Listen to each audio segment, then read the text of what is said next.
Hello, Michael. I have something you might like to see. Three cinephiles have come together to bring you strong opinions, controversial statements, epic battles, and plenty of fun. Introducing our host, the man who watches 52 movies a week, drinks 52 beers a movie, loves women but hates the woman.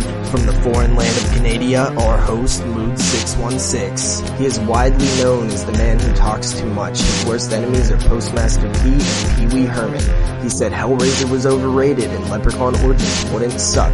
He's the full-blooded half-Mexican, JP. Finally, we have the man who doesn't talk enough. He is best friends with Sean S. Cunningham. His favorite horror movie is Gummo. He is your favorite Jew and mine, Jeremy. Together they are known for extending a helping hand to vampircons everywhere. They are the 22 shots of moods and horror.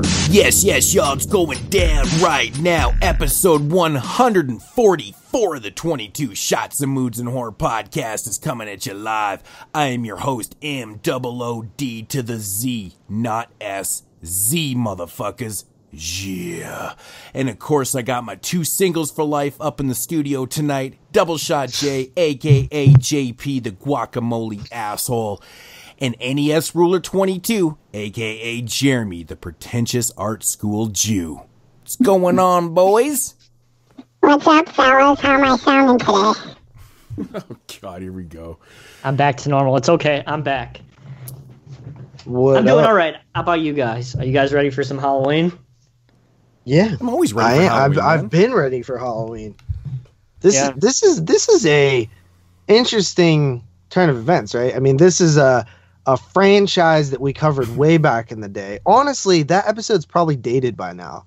You know, I'm not sure it's the greatest product that we could have ever put out because it was like episode 28 or something. And 29. And 29, yeah. Well, we still managed to make it like 11 or 12 hours, so... Yeah. You know, I'm not sure if that was good content or not, but, you know, whatever, we tried. Yeah. And now a sequel has come out finally. So this is a franchise roundup, kind of. You know, it's not like our last one. You but say we are finally rounding like up. you really wanted a sequel to the original Halloween. Like, finally, a sequel to the original Halloween. It's like, wait a minute, we already had one, you know? That's not really my ideal wish. Yeah. But I kind of If you could- understand the concept behind it. I mean, because here, what are you going to do? Make a sequel to No. Halloween 2? I mean, I understand where they're coming from, too, by, you Where know, kind of popping where this- would you pick up the franchise at if you were just going to make a sequel? Oh, I have no choice. I have to make a sequel? Or a remake? You know, to be honest, I don't really know. You know, either way just sounds retarded. Like, where do you go with Rob Zombie? So, do you make a sequel to his films?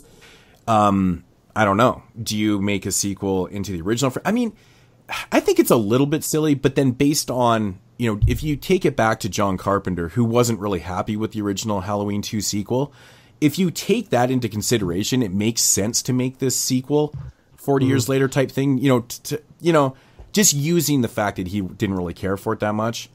I guess it's something to go off on, but I don't know. I really don't know. But when you like think about it, this is like the one sequel after Resurrection, really. It's because if you take away the Halloween remakes, this is like the next sequel in the line. So, But it's not. It's not, though. This is discrediting I know, the entire It's franchise. just Halloween 2, but it's like after Resurrection, it's like you have to come up with something else. Well, yeah. I mean, but... I saw what you did there. Because Resurrection sucks. yeah, because Resurrection is shit. But, yeah. I mean, like I said, though, man, it basically... It makes sense. You know, if you use a logic that Carpenter wasn't happy with his, you know, you kind of discredit the whole franchise and make the sequel from the original one. Fuck, those fart noises are making me laugh. It makes sense. Am I happy about it? Not really. Because I don't even think it was up to Carpenter though. Like, because no. I know it wasn't, but I'm saying using the logic from, you know, Blumhouse and the writers and stuff, just knowing that Carpenter wasn't happy.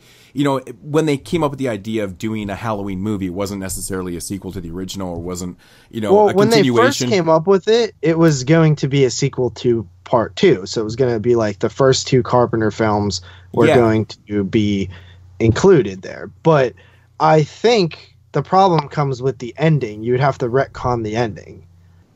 Because there's no way you can say that Michael Myers survived Halloween 2. It's just impossible. But he didn't. He returned in 4. So he did. But it's real life, dude. They literally ignore the fact that you saw a skeleton. You know what I mean? Yeah. Yeah, like, fantasy world. He is super messed up in part 2. Oh, for sure. Like, there's no coming back from that. But apparently there is. You know what I'm saying? It's like, I don't know, man. Well, there is, because people complained. Yeah. About Halloween 3. You know what I mean? So it's like, okay, well, you guys literally said bring back Michael Myers. So it's like, we have to. You know what I mean? Like, you can't not, like, that is what it is. Like, you agree by wanting him back. You're agreeing with the fact that we're going to ignore the fact that he died. See, so what would you want? Like, if you had to, you're responsible for a new Halloween film. Are you going to make a sequel to the original film, or make one to part 2, or are you going to continue the zombie line, or I think it's impossible to include the Here's zombie literally one. what I would do, and it would be probably bad. But I wouldn't make a sequel to Rob Zombie's Halloweens, because you're in a really weird spot with those. Those are a product of their own. And maybe if you did I it think so right too. away, you could have. And the only way I would do that is if Rob Zombie made the sequel to the third one. You know what I mean? I would do it that way. But yeah, I've said what I that would before. do is I would actually make a sequel to Resurrection.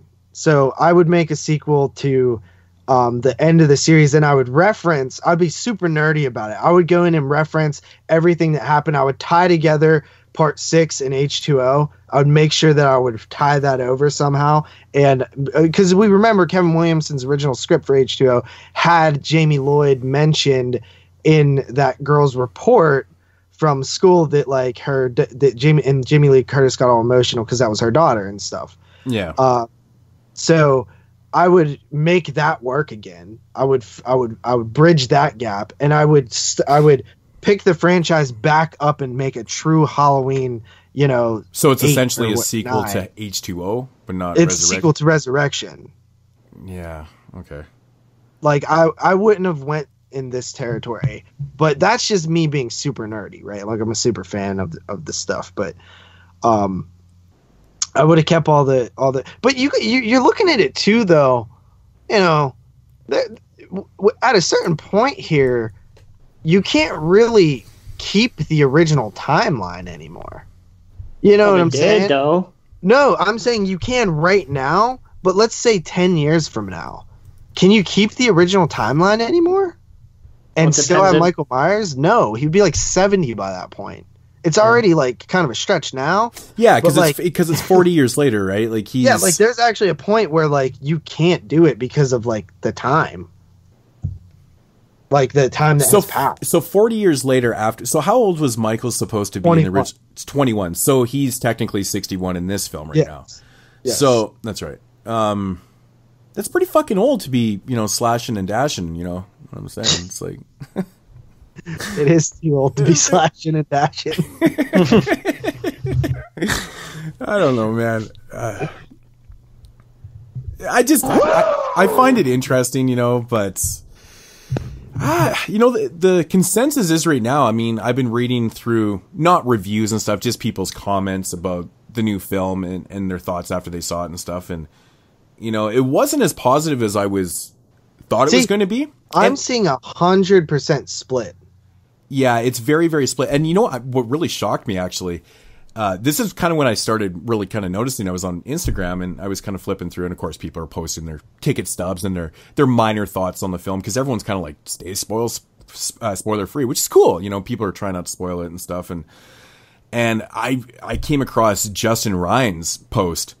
And if you know who he is from YouTube, he's a really, really fucking huge Halloween freak. Like, he loves Jamie Lee Curtis. He's his favorite franchise, favorite movie, all that stuff. He didn't really care for it that much, and I thought that was pretty interesting. And I was like, wow, not going. No, I am seeing a lot of like hardcore fans not like it, but I'm seeing a lot of hardcore fans like it as well, and really defend it for sure. Yep. Yeah, I've been seeing that too, but there was just a few people out there who was very shocked, so. But But yeah, I'm seeing a lot. I'm seeing it's like interesting how I'm seeing it because it, like I said, it's really split. Like some people, and it comes down to like some people are super okay with certain things that happen, and some people are just not. So it's like it's not like people are like the movie sucks because this, and it's like a bunch of invalid stuff, or the movie's awesome because of this, and it's a bunch of stuff that they're being fanboys about. Yeah, it's actually just like you either like that stuff or you don't. Yeah, I agree, man. That's I agree. kind of what I'm seeing. I think we'll get into more of that when we do the actual feature review. So yeah, but yeah. So any interesting, from your experience at the hall at the theater? Nothing too extreme this time. No, nothing crazy. I mean, I was like really hyped for it. I bought tickets in advance. I watched the first 3 Halloweens before I went. I wanted to watch H2O just to get the like Jamie Lee's in there, but I didn't get to get a chance to watch H2O because I got really tired. And then we went to the theater, and it was really busy in there. It was like super packed. I bought a $5.75 like Starbucks iced coffee, like in a can. That was really expensive. And I bought some $7.50 nachos. God damn it, dude! You blew your whole paycheck on 2 items.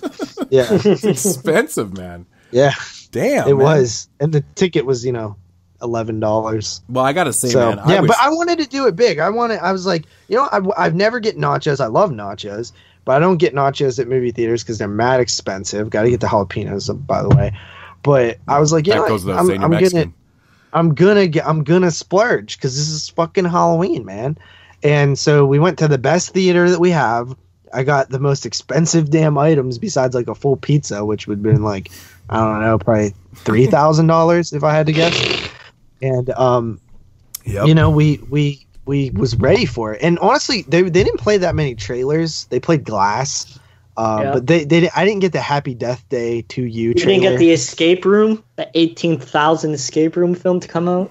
I don't think I got that one. I got Glass, which I didn't think looked very good. I thought it looked great.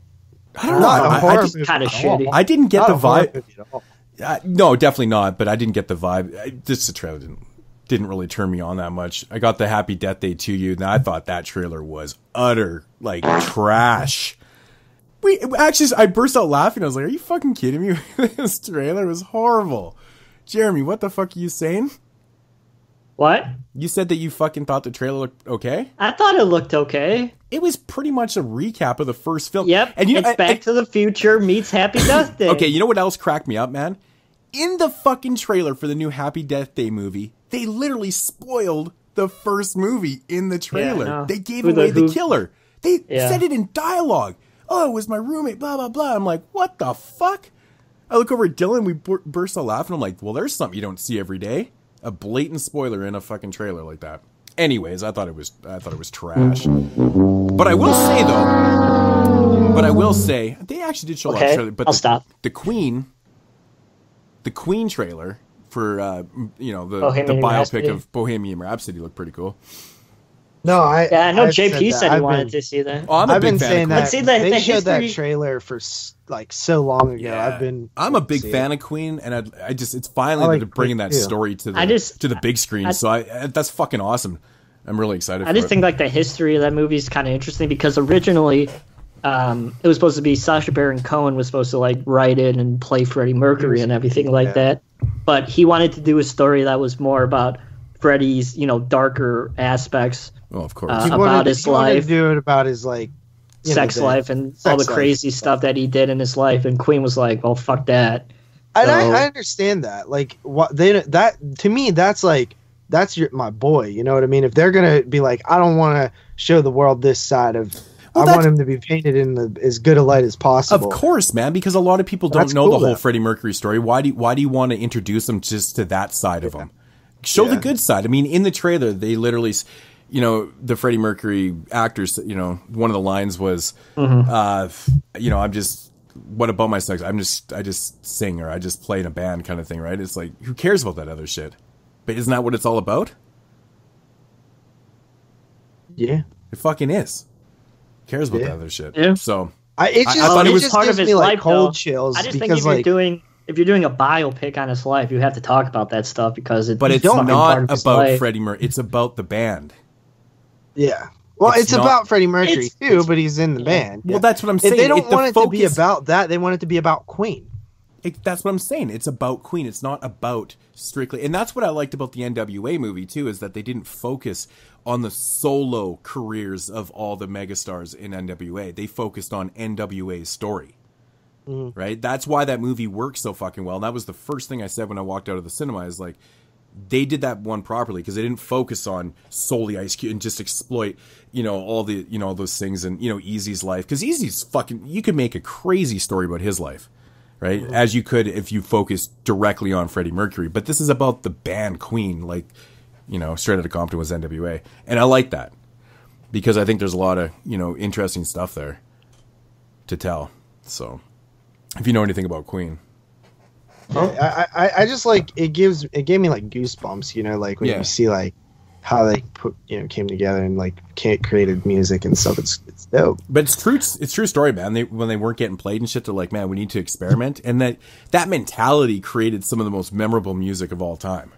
A very unique music too. It's like you would on paper you'd be like, this ain't gonna do shit. You know what I mean? This 9-hour song. Nobody's gonna play this on the radio. I listen to 9-hour long songs. I like 9-hour long songs. Okay. What's wrong with long songs? Nothing. I'm just saying it's like society doesn't really listen to like a 7-minute song on the radio, you know what I mean? Well, that's why all those long ass songs always had radio edits, right? They'd be cut in half. So, but no, I gotta say though, man, getting back to the Halloween thing, you guys are fucking dicks, and I hate when you prove me wrong. It drives me fucking nuts. I'll be the first one to admit this. I was actually proved wrong because, so obviously the listeners out there don't know the story, but I think Jeremy had messaged and said, the fuck? He's like, Halloween's rated 14A in Canada. And I was like, well, a lot of times in Quebec, the rating system will be a lot lower. That's just the way they fucking do it or whatever. I was looking, like, all these movies are like that are like hardcore films in Quebec. I'm like, what the fuck's going on in Quebec? They're just like, oh, we don't need this. They have their own system thing going on there. It's weird. But anyways, so I was like, no, there's no fucking way Halloween's gonna be rated 14A. I'm like, it's a Halloween movie. Most horror films, out here, they get the normal rating of their natural R. And so I went on, my app here, and it said R. Get to the theater, and Dylan grabbed his ticket before me, and he comes over and he's like, dude, it's 14A. I was like, no fucking way. And then I look around and there's nothing but kids in there, right? I'm like, oh fuck. Yep, see, assholes prove me wrong. I don't know how that movie doesn't get an R. It's violent enough to warrant an R. But that kind of leads me into, the cinematic experience for me. It wasn't that full because we went on a Thursday night to school night. We went to the late show too, which started at 9:45, which I was like, okay, I didn't pre-buy my tickets and stuff because, it's late enough. And I was right. I called it right. There was probably 50, 60 people in the theater, it looks pretty empty because the cinema that we were in is actually a really big one. And, but I would say 75% of them were 14 to 16 year olds. And I was like, oh my God. And of course there was that commentary. Girls have to comment on everything. And, every time someone died, to be like, oh, just that fucking shit. Like, but just so obviously lame. I was like, come on, man. So that went out through the whole film. I kind of got over it halfway through. Dylan, I think it annoyed the shit out of him through the whole movie because he was, sitting a seat over from me because we don't sit right next to each other and rub each other's legs. We actually don't do that. So, but it was it was a great brisk night for me, and a lot of the people that were there for the most part seemed pretty chill. There was some clapping going on and stuff like that, and people being a little hype, and there was a lot of people that had Halloween shirts on, like tons. Like, and one thing that I normally don't see that often is like whenever like we go see Hereditary or something, all of us go outside the theater, stand outside, and talk about it for a little bit. you never see anybody else do that really. But there were all these different circles of people talking about it, which I thought was neat.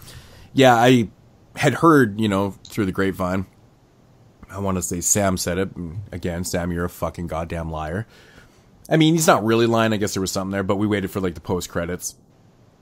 And of course, one other person stood around. It was me and Dylan sitting in our seats. And really, there was like half of the theaters like stayed in there for me. Well, dude, it was like I said, it was 14 to 16-year-olds. They don't give a shit about. They probably don't even know that this is a fucking sequel to the original Halloween. And I bet you fucking bucks they didn't. Mm-hmm. And so yeah, we stuck around to the end and got what we got at the end there. But one other guy, that was it. One guy, and he was a total super nerd boy because he knew everything. He was like naming off everything. He like knew everything. He was wearing a Halloween shirt.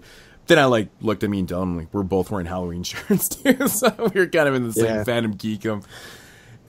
But that was it. That was it. Like there was not any major shit that went on in this. But I don't know. I'm sure last night was probably a lot more busy, Friday night and shit. But it seems like it's been doing pretty well. Where Jeremy is just like every showing sold out or something? Or not? Maybe Jeremy? You know what he's doing? He's pulling that dreidel out of his asshole right now. You doing that, Jeremy? Pulling it out? Plugging it out? God damn. Can you hear me?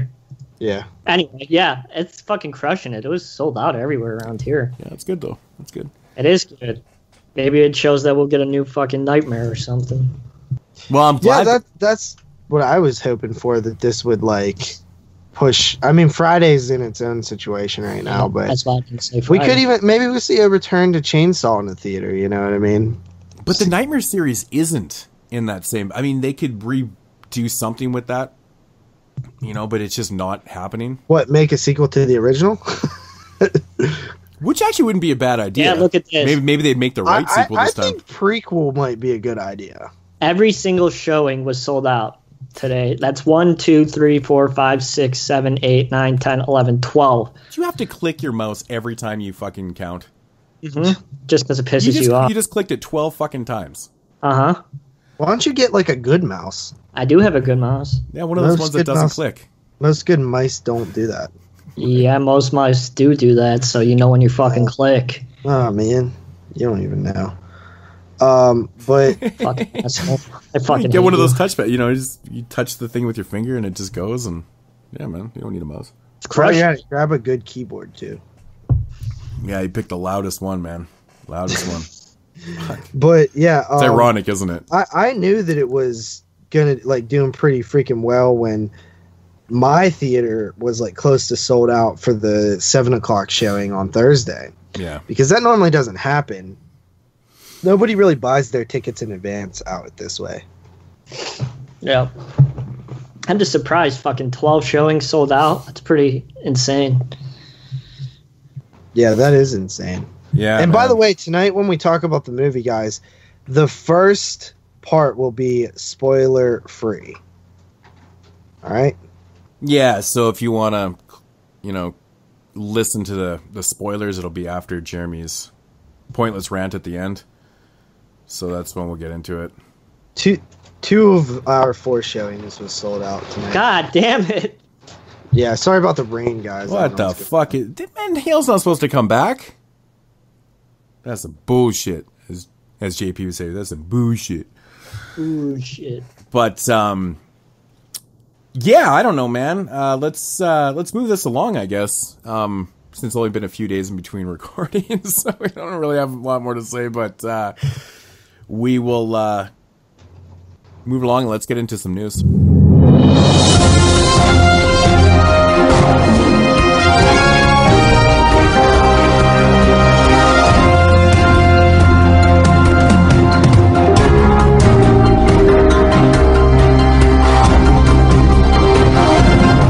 do it live. Okay.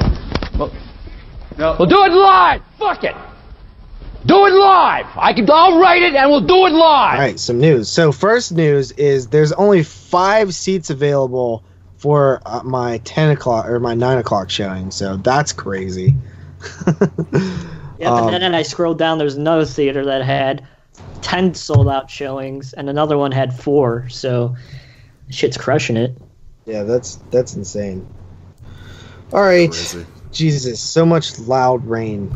I do apologize, like I said, but so quickly here, Quiet Place announced that the guy who wrote it, John Krasinski, he is currently writing a sequel. So the Paramount has dated this film for May 15th, 2020, and Krasinski, who's better known as Jim from The Office, is the one who's writing it.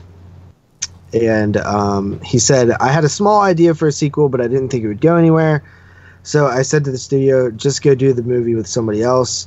They said, the Hollywood Reporter said, what changed? He said, they heard some pitches, and I told Andrew about this little idea, and he told me to think about it a little longer, and then I thought, this might really work. So I'm currently writing a sequel.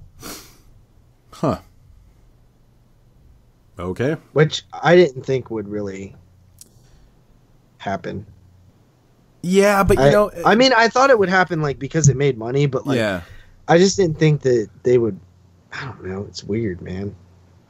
So are they? Is it a sequel or is it a prequel? It sounds like a sequel. Yeah, I think sequel. Because I mean, it makes sense if you like go to a different family or something. I mean, you can definitely write it as a sequel pretty easy, but prequel would be interesting. Yeah, you see how it all went down. Exactly what we're dealing with here, because it was kind of a gray area in that film. Be interesting. All right. After that, talk about sequels. Bloody Disgusting posted this, and they said they think John Carpenter may have just teased a potential They Live sequel. So basically, John was talking to Den of Geek, and the idea of refashioning They Live came up, and Carpenter said, well, I'm not going to tell you about that because it might be closer to reality than you think. The interviewer then brought up a remake that had been in development at one point, to which John Carpenter replied, there was a feature film. It was a feature film called Resistance, written by, the guy who did the Apes movies, Matt Reeves. But then he moved on, and so the sequel is, well, we'll see. We'll just have to see. So it sounds like he just spoiled the fact that they might be working on a sequel. Does anybody really want to see a sequel to They Live besides fans of horror? I have a feeling that movie ain't going to make any money. It's super relevant, though. You know what I mean? They Live is really but it's like is the name They Live going to fucking sell tickets? Oh, here we go again with this conversation. It's true, dude. It's just like Nightmare Cities would totally fucking just shit the bed and not make the money based on the name. That's not necessarily. It just depends how you market it. Because that's just your thoughts, though.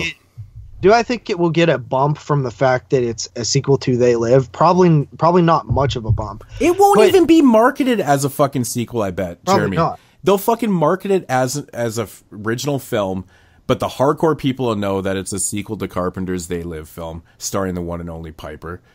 And too bad he's dead. Well, that's where I was kind of leading to. I'm like, man, like seeing a They Live film without fucking Roddy Piper is...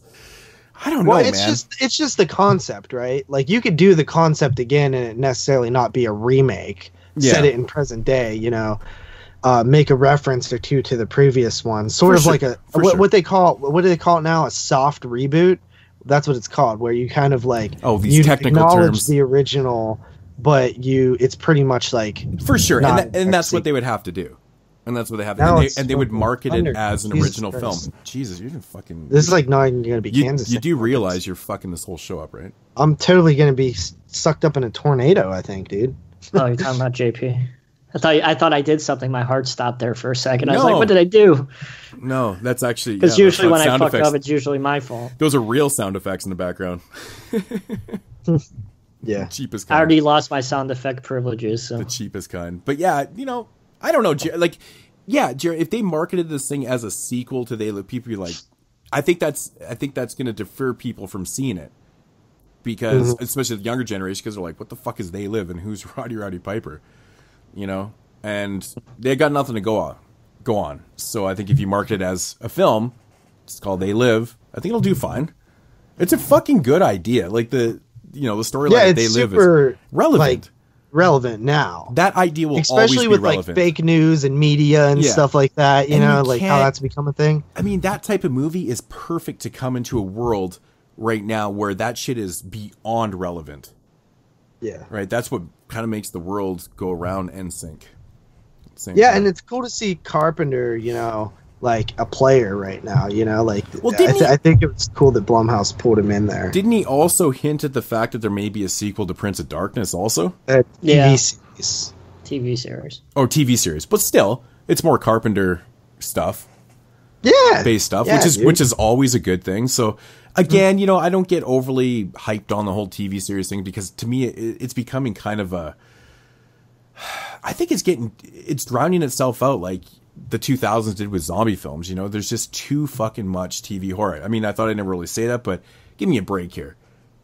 I mean, are we really keeping up on I all don't these really TV series? They're turning Well, every no. show and movie into a TV series. And it's like, there's no possible It's way. actually slowed down a little bit. A little bit. I think that's also the fact that some of those series didn't work out.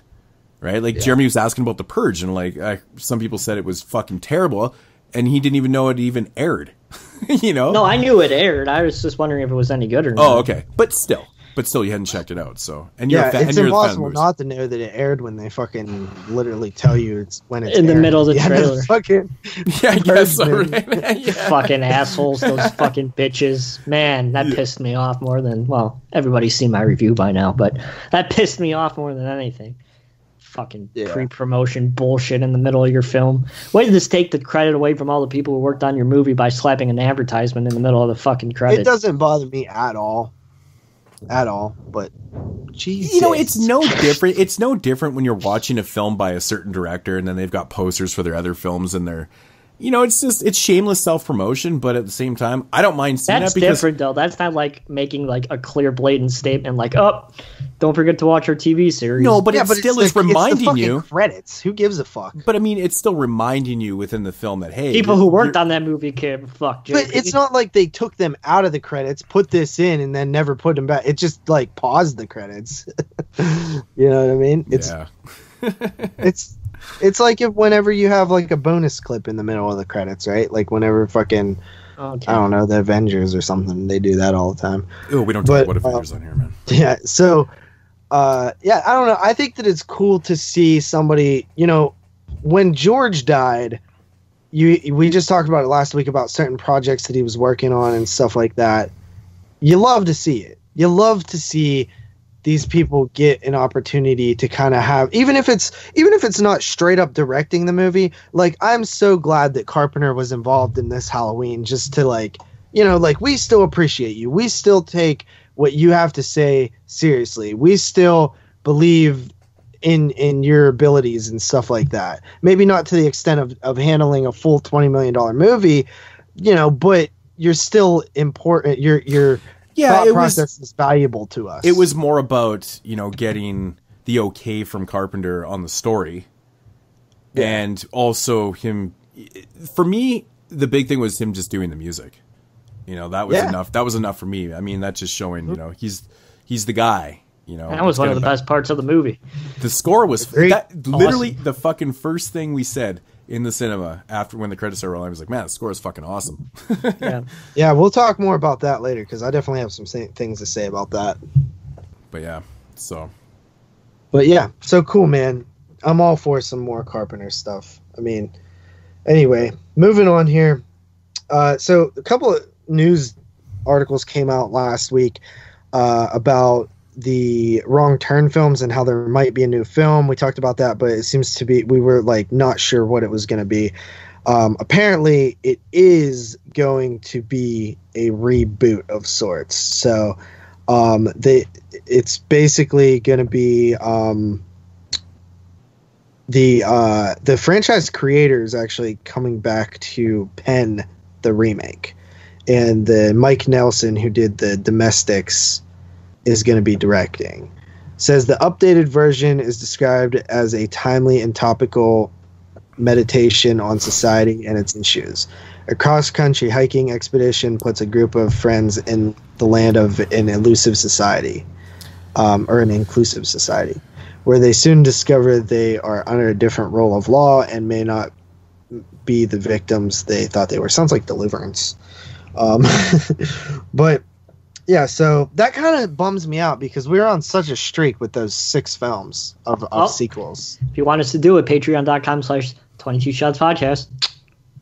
Yeah, but wait till this one comes out. I don't feel like doing another franchise round. I'm going to pause. Well, we're going to have to do it anyway. I'm going to pause the show and just segregate that. A little shameless thing there. Yeah, reboot or remake. You said the dreadful remake word. It just Sounds sucks to me because here's the pros and cons, right?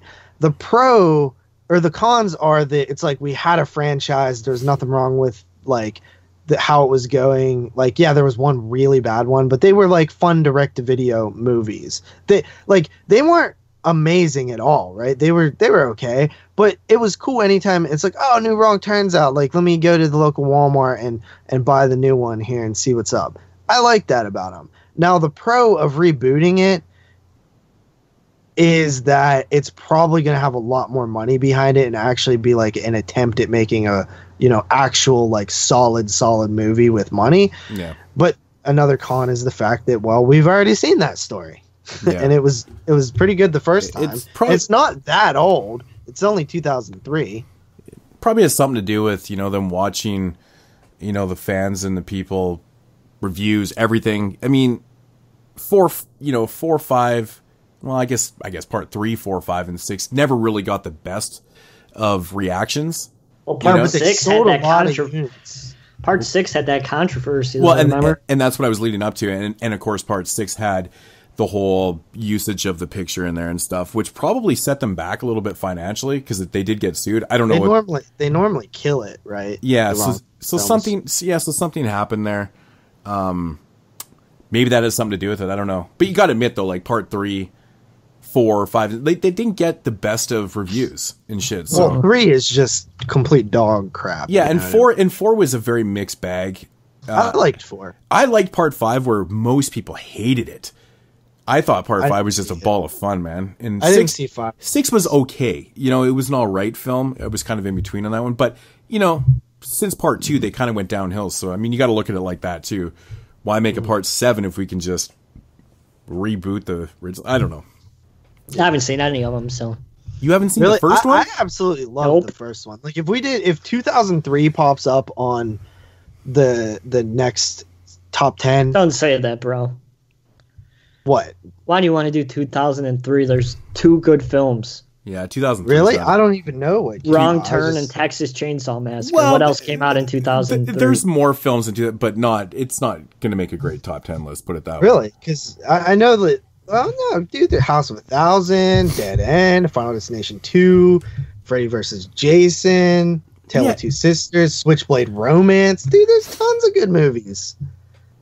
Gozo. Willard remake. Willard remake's great. I love Willard remake. From that list, it sounds pretty top heavy. Monster Man. It kind of classic moods reviewed. But which one? Monster Man. I reviewed it too. Oh, Monster Man. Yeah, that act. Yeah, that's coming in at number 10. Big shout out to Mikey Fisher for that one, man. That was Flesh for the Beast. Fun shit, man. Yeah. Fun shit. But anyway, so Mimic 3, Shark Zone. You know what? Digging through it, man. There's like a million films that came out. There's a solid top 10. Yeah, it's okay. Speed Demon, which I reviewed. Yeah, but anyway, so Wrong Turn. I really like the original Wrong Turn, and I like part 2. But see, Wrong Turn, the original, is the only like non-cheesy serious one, and that's why I like it a lot. Like Wrong Turn 2 is cheesy and over the top. And most of the sequels are too. I don't remember part 2 being that cheesy. But your definition of cheesy is different than mine. It's over the top. But over the top cheesy though? Jack-o'-lantern is cheesy. But I don't associate over the top with being cheesy unless, that type of cheddar falls into that cat. I don't know.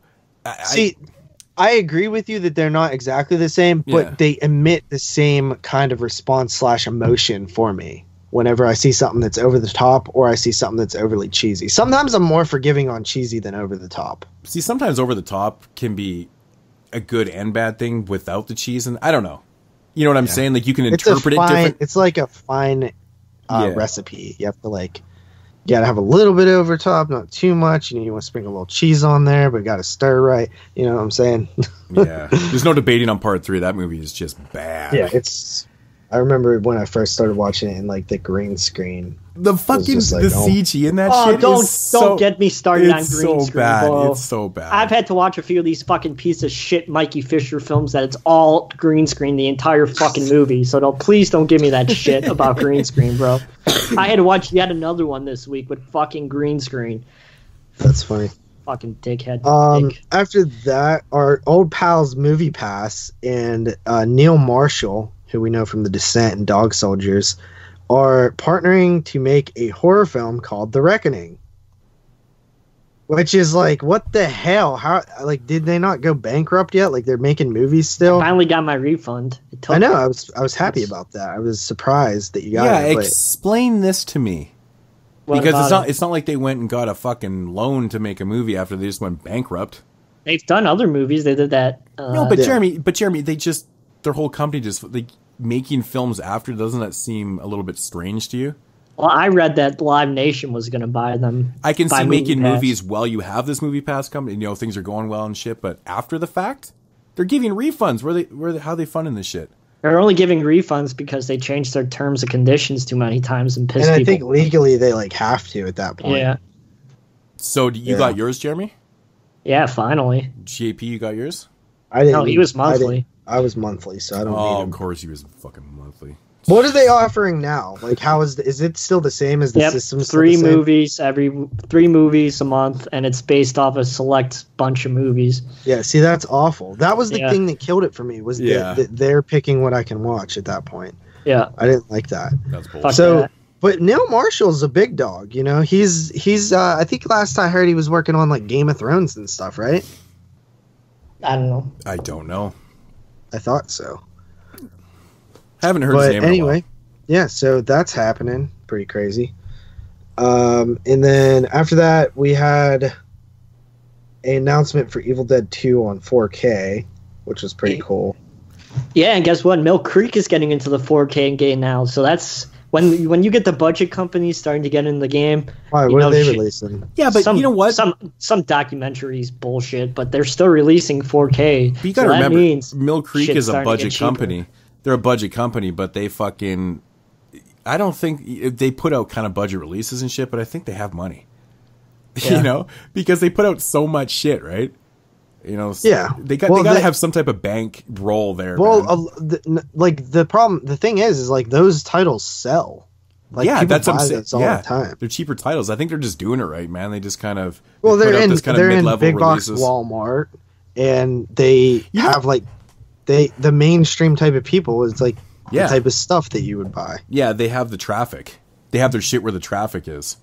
Mm-hmm. So, you know, it's a lot of impulse. I mean, let's face it, you're at Walmart and shit, you're like, oh, that movie's $3.99. Fuck yeah. Picking up that shit, right? So, I mean, that's pretty much how it works. But did you see, I think, was it Mill Creek is getting into they're putting out those big box VHS/Blu-rays? They're not big boxes. Yeah, but they're not just big VHS. box. They're just VHS cover arts. Oh, what? They're not in big boxes? They're just slip cases that look like VHS covers. Oh, I thought the article said like big box. No, they just look like. Oh, I thought even read big box, man. Well, that's fucking disappointing because I mean the only movie I was really interested in was Happy Birthday to Me, but it's disappointing, man. I swear it even. Yeah, it's just a slip cover. It says Mill Creek Entertainment has confirmed that it's prepping a new Blu-ray release of cult slasher Happy Birthday to Me, not Death Day, which will arrive with a special retro VHS packaging slip cover and will be sold exclusively at Walmart on October 30th. Yeah, shit, man. I swear in the picture it even showed like a tape coming out the side and shit. Fuckers. Oh no, it's just designed like it just looks like that. It's just like a slip cover. They're already there. They already have some of those there, but it's this one's different. Well, it's not different. It's just like they're making a point to. Oh yeah, like, now when I really look at it, totally. Yeah, that's just the design of the slip cover. Shit, I didn't really even look twice at it, but I don't like the cover art that they use for Happy Birthday to me, like on the Blu-ray. I might just get it because it's like a single disc. It's not like the double pack that. Yeah, I might get it too, as long as it's like not ridiculous money. If it's like $10, I'd get it. Better if it was like $7.55. But I was thinking about this, like Mill Creek owns some titles. Like if they could, they should try to target the collector's edition market too. Like get some features for that Happy Birthday to Me, you know, get a cool cover art. They'd be able to sell that. Yeah. You know? I think some of their releases have features. Some of those Blu-rays. Okay. Yeah. Anyway, continuing along here, we got the last two bits of news here are both involving our two Halloween creators, David Gordon Green and Danny McBride.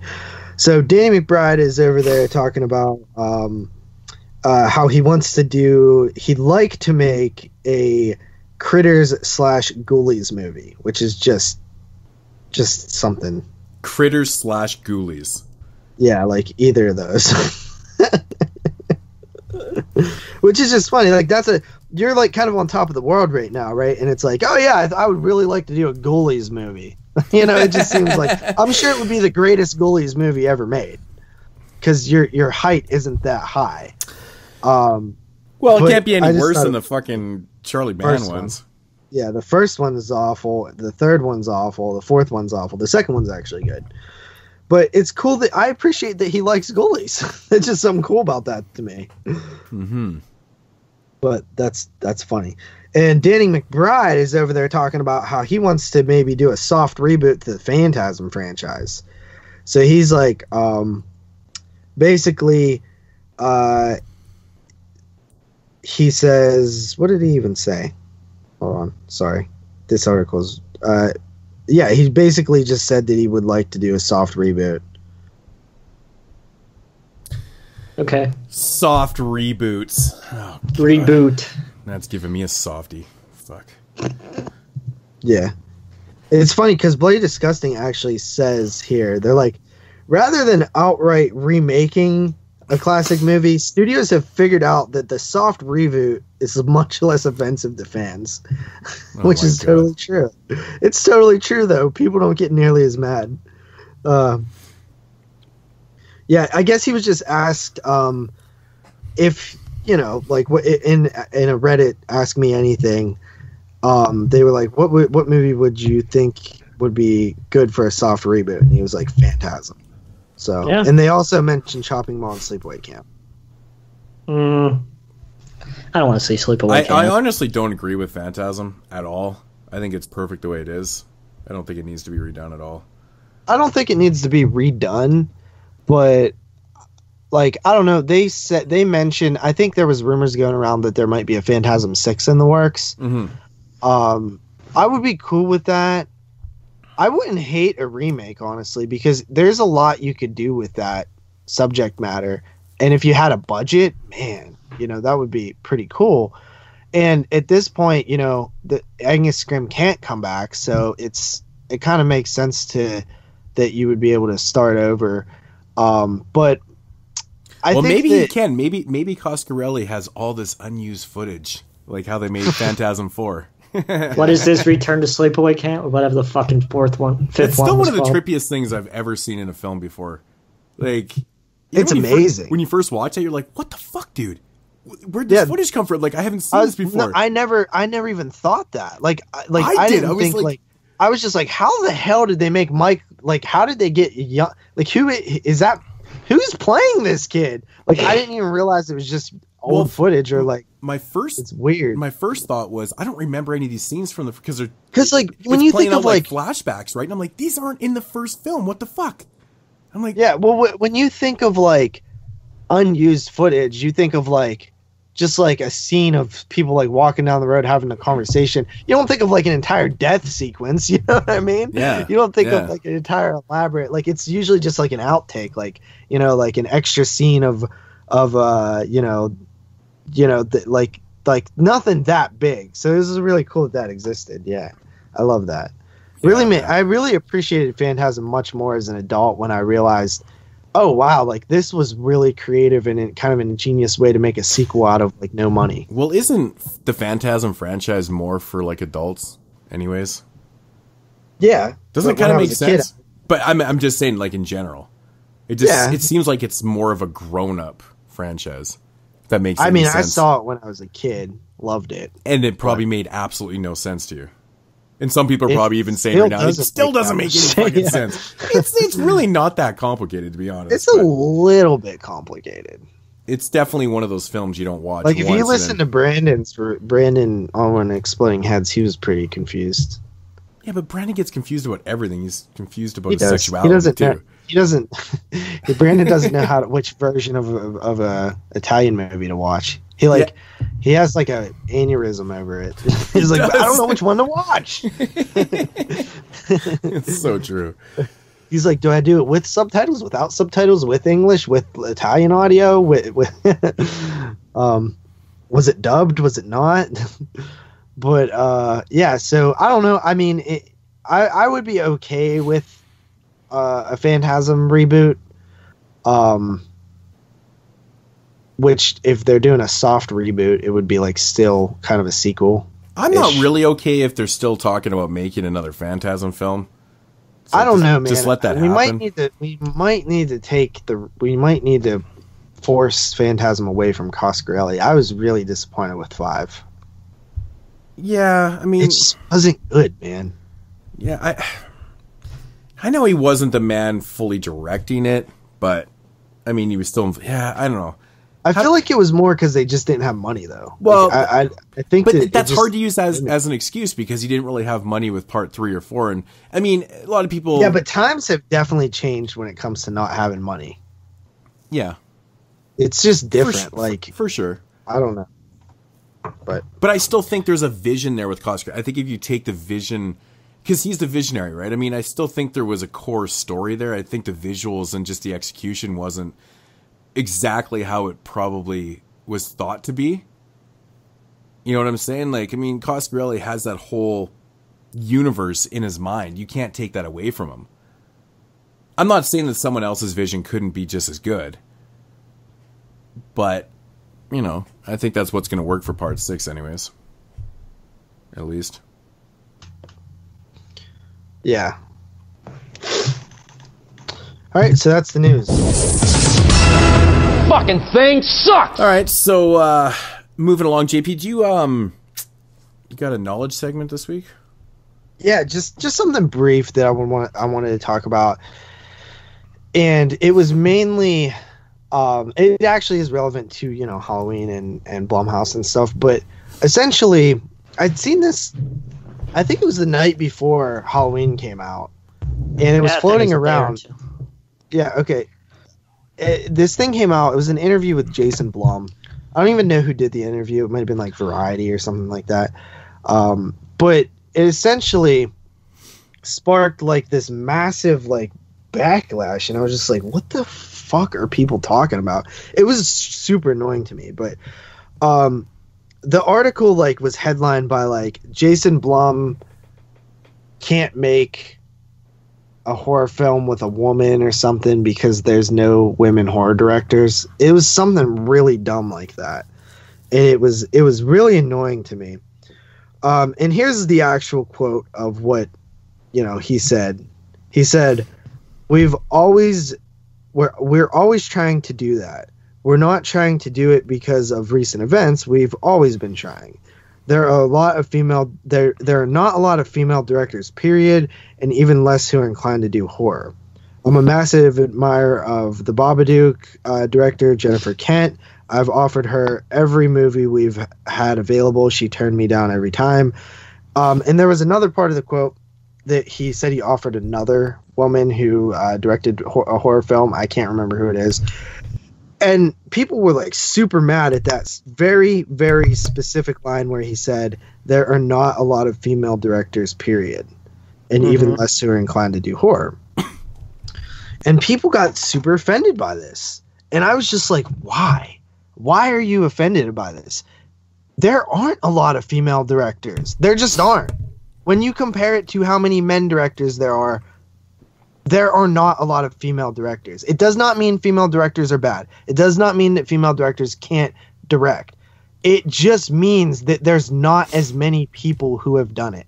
That's all it means. It's not like he fucking said there's not that many female directors that are capable of directing the scripts that I am giving them. You know, if he had flat out said something, retarded like that, I mean, yeah, you could warrant the backlash on his ass for that. But honestly, then I agree with that, though. I agree with that. How many films do you see? How many damn good films do you see directed by women every year? There's not that many. There's just not. Because there's not that many female directors. Yeah, exactly. It's just I saw somebody post a spreadsheet listing every woman who's directed a horror movie who's still directing films, and it's like 15 ladies, so it's not even that many people. And if he's on record saying that he's offered some of these women, scripts to direct and they've turned him down, so what the fuck's he supposed to do? I mean, I guess he could go north here and maybe offer the Soska sisters something. They're actively working. He has worked with them or something. I'm not even sure. But just because there is the Soska sisters out there, right? That doesn't mean that he has to he needs to track them down and make a movie with them just for the point of making a movie with a female. Why can't it be more organic and natural? He likes. So films have become gender complicated now. It's stupid. It's so stupid to me. People want to be offended so easy at the fact that he's there's not that many female directors out there. Oh yeah, here's a list of 45 female directors. And by the way, I've looked at some of those lists and I'm like, okay, yeah, technically they directed a movie, but it's honestly a bad movie. I've seen the movie. It's bad. I don't know. Understand this for 1 second. I mean, the way I've always looked at shit, and it's like real life. You don't hire people based on male or female. You hire based on, how you're supposed to. Who's going to do a good job on the fucking movie? Do it based on if they can do the job or not. Same with directing somebody. Maybe their style doesn't fit this film, and it may be fucking 600. All of a sudden, you got to slip in a woman there because she's a woman. No. Yeah. It doesn't make fucking sense. The best person for the job. It literally is. I've watched 300 movies this year so far, right? If I went through my letterbox and looked at how many were directed by women, literally it would probably be 1% or under. And the other fucking stupid thing about that is... Like Slumber Party Massacre is one. I know that.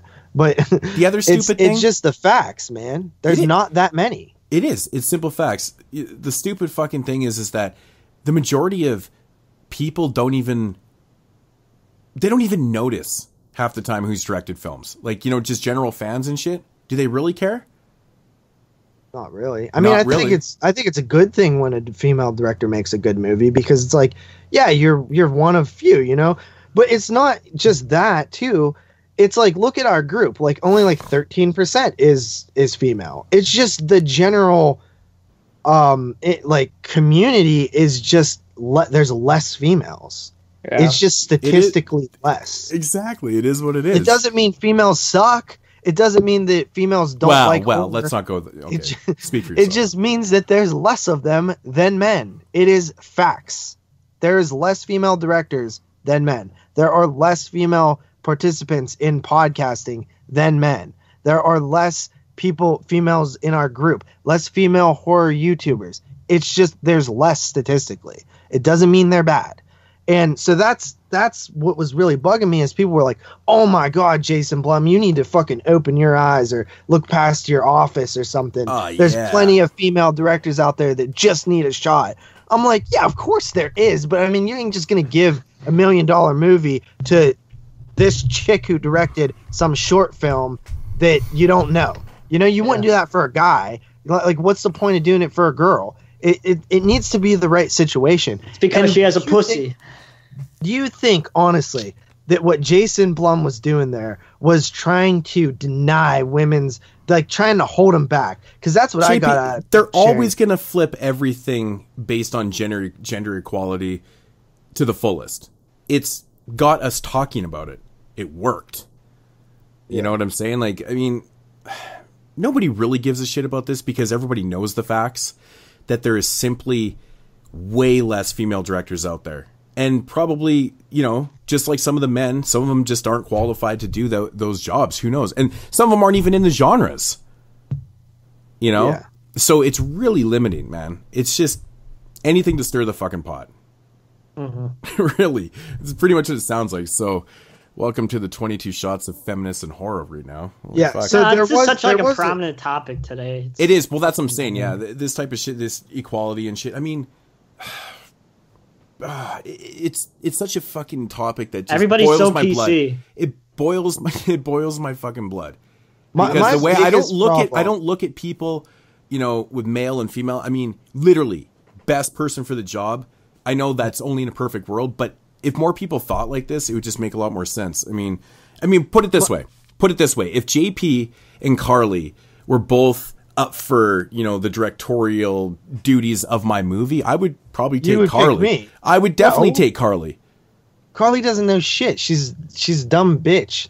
I'm just kidding. Hashtag me I would too. I would pick Carly because she'd probably be easier to work with. But Jesus let's not be Christ. real. She is a dumb bitch. That hurt to say. I'm It the just only sounds one so defending you, mean. Carly. So I'd still pick you, man. You said it, not me. I know. For once. But my biggest problem with it was just the fact that it was so like wanting to be offended. It was just like, oh my God, Jason Blum said that. And I'm like, Exactly. guys, do you truly think that Jason Blum's goal is to set women, like hold them back? Come on. So who man. wrote the article, by the way? Was the wording of it a little bit like, yeah, it could have been cleaned up to sound less of like rude. Yeah, but but don't you he think that did could not have been intend that, man. journalist Doesn't fucking saying intentions matter anymore? Intent, like it should matter. It should matter. I'm sure People they should have paraphrased stopped him with that. anyways. Yeah, probably so- paraphrased. So there is a little bit of an update. He did respond to this, and I thought he handled it beautifully. He said, I totally misspoke. I made a mistake about it. Our audience is 55% women. The executives at the company are 50% women. I'm passionate about hiring women, and I totally made a mistake in the way I represented that. We already work with a lot of women. Chelsea Stardust, who is my old assistant, I financed her first movie, but I would like to work with more. I thought, look, dude, come on. Like that, and that's what I thought from the beginning. Like, I knew he would come out and say, like, no, dude, like, of course I'm not saying that there's no talented women or whatever.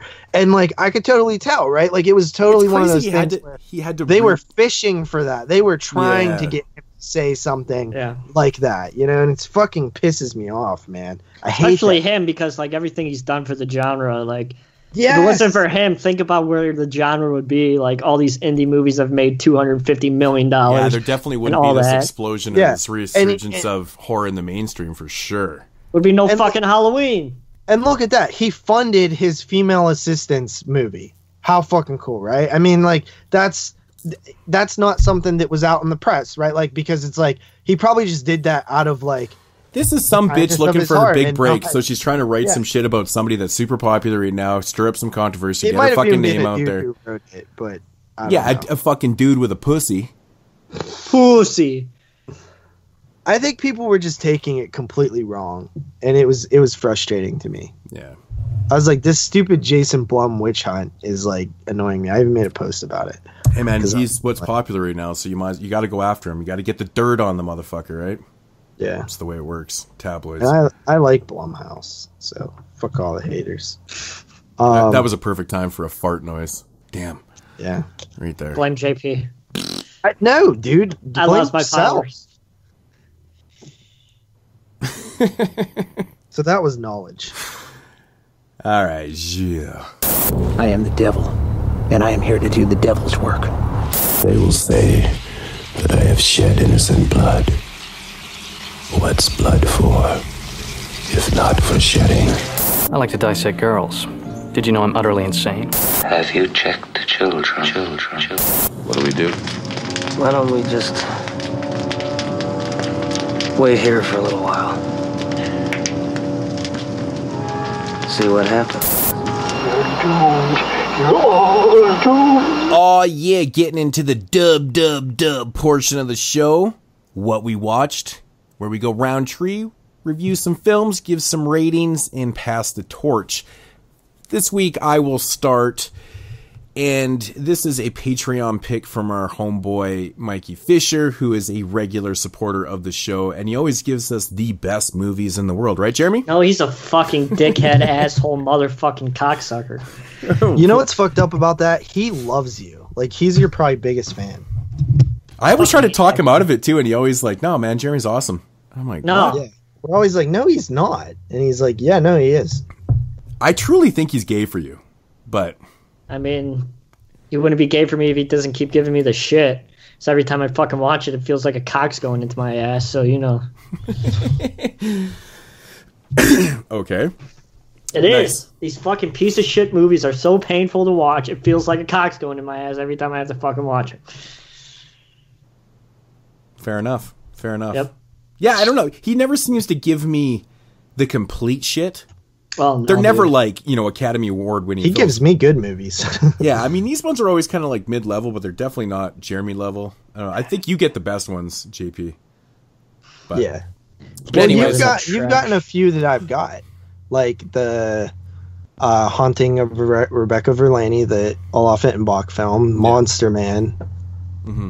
Yeah, those were. I think there might have been another one too. Yeah, that Monster Man, that was a good pick because I enjoyed that one a lot more than I probably should have. But yeah, man. So Mikey Fisher picked a film from 2008 called Death on Demand. Now, I knew about this film, just never seen it before. To be honest, man, it was one of those films, just even by the title, Death on Demand, I knew right away it was going to have to do with technology and, and I'm really not the biggest fan of like these type of internet streaming fucking technology type films a lot of the time, especially from this era, because they're just, and watching them 10 years later, sometimes they just don't age well enough, and, but anyways, Death on Demand is basically about this guy. He's like a pretty rich college type Mongol, somebody that's really like an entrepreneur, essentially. Anyways, he gets this bright idea that he wants to do like this huge web broadcast of this game show that he's kind of putting together. Basically what it is he wants like 3 couples to play this game. You got to find clues, and then, by the end of the night, you find all these clues, you win, blah, blah, blah. But the catch is that they got to play this game, and it's streaming from this potentially haunted house where this guy had killed his wife and his kids and a couple other people years earlier, and it's supposedly haunted. So, of course, he gathers up his friends and, these couples and everything, and, they start streaming this shit live, and, all hell breaks loose, of course. So my thoughts on the film, the setup is pretty damn generic. It's a technology film, it's streaming, in this haunted house and shit. This is one of those movies that as I was watching it, I kept saying to myself, I'm like, man, this movie sucks. And then something would happen, and I'm like, oh, it kind of gained back a little bit of trust on me. It's not too bad. And then something else would happen. I'm like, oh, this movie sucked or is sucking. And then something would happen. You guys ever have a movie like that where it just keeps losing you and then it kind of regains you? No, because everything that Mikey Fisher gives me is complete shit. Yeah, so. This was one of those oddball films where I was like, okay, that's actually pretty cool. Now that's pretty fucking lame, but it had some pretty decent laughs in it and shit. But the thing that was selling it for me was actually the kills weren't too bad. So it had a lot of story though, man. The killer that is haunting this house, of course, is conjured up through the very first thing that what they do when all these couples get in the house is they hold this seance. Of course, like they couldn't come up with a better way to get this spirit. And so they come up with this seance idea, and of course it conjures up this spirit and shit like that. But I like the backstory of the killer is actually pretty funny. So the backstory of the killer in this film is he returns home from an ice climbing trip. And apparently he'd been attacked by a Yeti in the Himalayan mountains. And it fucked up his mind and shit. And like it did something to him. So when he came back from his trip, he snapped and killed his whole family and shit. So the killer uses the equipment from his hiking, like, his ice pick and, his ropes and all that type of shit to kill, which I thought was actually kind of original because I'd never really seen that before. So that kind of gained a little bit of points for me right there. And the kills surprisingly weren't that bad. They were actually practical in this, which was another thing that was surprising because if you look at the cover of this movie, it looks CG to shit and just looks really fucking bad. Well, just wait till I talk about my movie. So it was one of those things, but, the setup itself is very generic. The characters, very generic. It did have a lot of hot women in this one. The order of deaths actually kind of surprised me too, which also won some points because I wasn't expecting shit to happen. But there was another thing in the storyline that actually kind of cracked me up. they had this lesbian character. And, you know, to gain extra subscribers and viewers and shit, he hired on this porn star, this famous porn star, to, you know, to be in the house too. And every time she had sex or hit on somebody or did something sexually with somebody, she'd gain an extra $500. So like the whole movie, we have this hot chick just hitting on women and fucking guys. And like some of the scenes were actually cracking me up, man. It was pretty funny. So you got that kind of sleazy aspect to it and shit like that. But, yeah, it's actually overall not a bad film. I was expecting it to be really fucking bad. It has a 3.3 rating on IMDb, so I was like, you know, it sounds about right for a Michael Fisher pick. And but you know, again, throughout the end of the film, I was like, oh my god, this thing is so cliche. It's got all these retarded like late 2000, you know, tropes and shit going on. But then the movie ends, and I loved the ending to it. I thought it was fantastic. I thought it was kind of cool and shit. So, you know, not a bad movie, man. I'm gonna come in surprisingly with this one because I was back and forth with my ratings all over the place. I'm going to come into the 6.5 because the movie left me with a smile, and that's what it counts. You know, it was entertaining enough and shit like that. But, you know, if you're into these type of technology type films, give it a shot. It's, you know, it actually aged surprisingly better than I thought it was going to. So, Death on Demand, 6.5 out of 10. Not bad, Mikey. Didn't mind it. All right, I will go next. And the first film here that I have is from D. Bouget 92. We have the Disco Exorcist. Did you just say 92? From 2011. No, 2011. No, you definitely just fucked up, bro. What do you mean? D. Borgie 92? Isn't it 86? Yeah, it's 86. No, it's 92, dude. Are you serious right now? Are you actually serious? Yeah, it's 86. I've literally said his name wrong every time I say it, and you're just catching on now. I've literally picked a different number every time. Oh, I thought you were literally for years. I've been saying. I guess. Well, we already know I'm retarded. I guess we just proved I don't. Come on, that was like my awesome joke that nobody ever says anything about. But well, it's not really an awesome joke if nobody knows. This is JP's humor, man. He's just throwing out random numbers, and he's dying inside. He's just like, and we're all I like, literally dude just said his name wrong every single time, like that I've ever said his name. I say the wrong year. You know, like now even when he was on the show. Usually when you have to explain your joke, it's usually not that funny, but now it's actually pretty fucking funny. That's why JP doesn't make jokes. That was another perfect opportunity for a fart noise right there. Leave a like on the video if you've known that I've done that. Great. Now we're going to have less likes than we've already had these last 2 weeks. Great. Yep. More thumbs downs. Or thumbs down if you didn't like the joke. Fair enough. Fair enough. All right. So...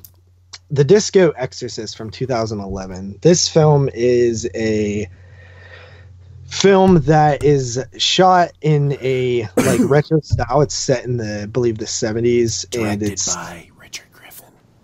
Who's that? The director that all of us got a film by. Yeah, we're actually all reviewing a Richard Griffin film tonight. Are you serious? Mm-hmm. Yes. I know that. Yeah. So yeah, this is you know, it has like the old film stock, like Grindhouse style, where it's like, you know, the filter over is, you know, all grainy and cigarette burns and stuff, and then it also has like a few moments where it's like missing scene. We've seen that before, but yeah, this one is about a like disco king. Like he's a pretty badass like disco guy, and he's, you know, kind of a ladies man, and he's basically picking up all these chicks and doing coke, and I swear they mention Quaaludes like at least 3 different times in this movie in different sections. They're like you want a Quaalude? Like just Quaaludes, like, bro. Which is, I don't really know much about Quaaludes because that was going long before I was born, but it was a popular drug choice in the 70s and 60s or whatever. But I always remember, and even probably the 80s, I always remember hearing about it, and it always sounded terrible. Like it's like sounds like a sedative. It's a tranquilizer, isn't it? Yeah, it's something like that, but I don't know. I guess you get really high. His name is Rex Romansky, which I want to probably say is Roman Polanski's mashed together. I don't know if anybody caught that, but it seems like it is Romansky. No, Romansky, Polanski. Yeah, like Roman and Polanski matched together. That's like 100% what he's doing there. Okay, sure. And I'm actually not 100% sure what the hell went on in this. I think he hooks up with this girl who happens to be like possessed or something like that. I honestly didn't know what the plot was. It's been a while since I've seen it, but I'm pretty sure that he hooks up with this girl, that has these powers and some shit, and then he fucking ditches her.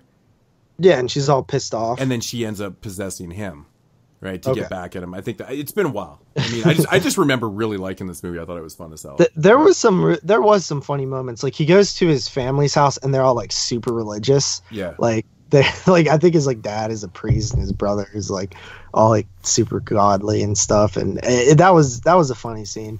I loved all his movies I've watched. Total sleaze fest. Like there's just titties everywhere and like doing coke off of chicks' asses and stuff like that. It's pretty funny. Super low budget, obviously. I wasn't crazy about it, but I thought it was better than I expected it to be. Like Disco Exorcist just sounds like an absolutely dreadful title. Just sounds so stupid to me, but it was better than I expected. I wasn't super into it or anything. Thought there was some funny stuff. Like there's a scene where they're shooting a porn and the director is really funny. He reminded me of like, I was like, oh, like this could totally be Sean C. Phillips. Cool dude. Like this guy. There's some funny stuff there. I'm coming in at a 5.5 out of 10. 5.5 out of 10. Yeah, you might want to rewatch it, man, just when you're by yourself and shit. Maybe get. I was by myself when I watched it. But did you get to, like, how many times were you interrupted? I just had to pause it a lot. But I definitely paid attention to the whole thing. Like, I was able to watch the whole thing. Mm-hmm. Cool. Yeah, it's a fun one, man. It's fun. I always like that one. Yeah, it's not bad. All right. Let's talk about my lucky film that was given to me by that dickhead douchebag Mikey Fisher. Sean Darling, who directed, wrote, edited, produced, and did the music for, made this film called Grave Mistake in the year of 2008. And his little brother is the main actor in this film, who's absolutely fucking awful. And all his friends are in this movie. And it's basically a zombie film where we follow these two groups of people. We have the brother named Alex and his drunken father, who is a racist, sexist, and wife abuser. And he works in this mechanic shop. And he is the little kid's really into zombies and things like that, how to survive the zombie epidemic. And then we're introduced to the other group of characters who is part of who are into cosplaying knights and other medieval kind of characters. And soon, of course, a zombie apocalypse breaks out, and these two groups of people are joined together in an amazing fight for humanity with awesome, shitty CGI fucking head explosions and everything else that is absolutely god fucking awful in any film that's low budget. The script is just absolutely fucking awful. It's horrible. It sounds like it's written by a 13-year-old, some of this dialogue and the love interest that fucking play out at the end of the film. It's just so fucking god awful. It feels like it's written by me with the amount of fucking fart and dick jokes in this movie. It's fucking awful. But that's not the worst part. The acting is the worst fucking part of this movie. It is so fucking bad. And the fact that there's no fucking practical effects and everything is CG. CG this shit. If you guys have seen Summer Massacre, which is a film that I reviewed a few months back, you know I talked about the horrible CG in that film. And this movie has the same level of CG. I mean, the fucking zombies, whenever they fucking get their limbs blown off or whatever, it's that just level? Oh my CG. God. It is so fucking bad. It is horrible. It's probably made for $8 on a weekend with no fucking anything. Jeremy, I got a question though. How bad is the CG again? It's awful, bro. god fucking awful. I have to give it, at least they went out and they shot it on location, unlike that movie I had to review last month where they shot everything onto a fucking green screen. But it doesn't really help fucking much when you have annoying characters and a horrible script, and on top of that they can't fucking act, and on top of that there's horrible CG. Mikey Fisher, I fucking hate you with all my fucking hate. You're a fucking dickhead. I don't care if you like me. You're still a fucking asshole for making me watch these movies month after month after month. And I want to know how the fuck do you even know these movies? I mean, anytime you get a movie that's written, edited, directed, written, edited, produced, and music all in one fucking film, and you have your brother playing the main role who's about 12 years old and he can't act worth a shit, I don't know how you find these movies. It's awful. 1.5 out of 10 for Grave Mistake from the year 2008. It was a grave mistake that I watched this film. Yeah, it's so weird too because all the films that he picks for us to watch are like from the same era. Yeah, the shit. It's like 2005 to 2008. Yeah, like 2002 to 2008. It's like this weird era of time. Shit. Like, I don't understand. Like, because Mikey's not even that old, so like, why is he stuck in that era? Why does he watch these fucking shitty films? It is funny. I said that before. How he all his recommendations are between 2000 and 2010. At least like shot on videos, like sure those movies are bad, but at least they have like heart and effects and stuff like that. These movies don't even have any heart. They're just fucking god awful pieces of shit. It does kind of make sense why he's not into Blu-ray and shit because you know he's like stuck in that DVD era. Yeah, that total DVD era. Fuck, man, it's bizarre. Him and fucking Kyle should go get a Coke. Fucking assholes. They both like those fucking shitty ass movies. And that's another thing. Kyle said that he made some dick ass comments this week about me, saying that that he replaced me on the show, and that's some bullshit. He was on like 2 episodes, that motherfucker. He could go and suck my balls because he's a fucking tight pants fucking mofo. And he says that he has more requests to do Disturbing Cinema podcast than he has to come back on the 22 Shots of Moods and Horror podcast. And that's some bullshit. Everybody knows that Moods and JP made that episode good, and Kyle was just a fucking sat in the background and not said anything like he usually does. I thought he said like once or twice. Dickhead. Okay, moving along here, man. Now, I told y'all motherfuckers I was gonna do this. And I thought about this last night, and I was like, I gotta do it. I just wanted to watch something else so I could have a third dub for the week. And it came to me, and I was like, yeah, gotta do it. 2017, it says on IMDb. I think it's brand new for this year. Eligible for 2018. A film called Adult Babies. Oh, I heard about this. I had to do it, man. I was so fucking curious on this film. Now, when you start watching... Didn't you talk about this already? No. Didn't you talk about something with babies and adults in diapers or something? I thought I heard that on the show a couple months back. Not this movie. I hadn't seen this one. But I think I may have mentioned it or something. Because just the title, it was just... I think you mentioned it on releases or something. Yeah, I think I did, yeah. Yeah. So like when you start watching the film, the header actually says Attack of the Adult Babies. Yeah. Anyways, that makes it sound like super cheesy, actually. Even more cheesy than Adult Babies. But anyways, the synopsis of the film is basically these 2 guys break into this house, and there's this family in there. There's like husband, wife, and their kids. And so basically, they break in there and order this family to go to this like rich kind of country club type deal to break in and retrieve these kind of special secret documents. So that's what happens, you know. The father's left behind because they tell the family members that they're going to kill the father if they don't go and do this. So essentially, like 5 minutes later, we learned that it's not a spoiler, but we learned that the father is actually involved in this, and he sends his family out to retrieve these things. But then he soon realizes right after they leave the house that their orders were kind of fucked up, and he might have to go there to help him out because something got all kind of screwed up. So anyways, this whole family ends up at this rich, wealthy country house where these older, rich ass men, fat men, I should say, because everyone has like the same body type. They're big bellied, fat ass, rich totally old men. Talked about this. And, no, I didn't. I just watched it for the first time last night. I know, but somewhere on the show. So So, and these guys are literally wearing diapers and acting like babies and shit. And they're all taken care of by these nurses. And the nurses have all these special requests to do. Like, they're told that these guys are going to soil themselves and how to dispose of the soil and shit. And it's just like really strange. Like, what the fuck? So yeah, that's, the premise of the film. So my thoughts on this one. Now, going into this movie, I thought for sure it was going to be the silliest shit I've ever watched in my life, like just ridiculous. And what I get was more of a serious film than I was expecting, and it caught me off guard. Yes, there's very dark humor in here and stuff, but it's not that silly type, over-the-top, ridiculous shit that you would expect from, a title like Adult Babies. And it's one of those films where you're watching it and all this shit's happening. People are getting killed and like all these weird things are happening with these old men shitting themselves and acting like babies and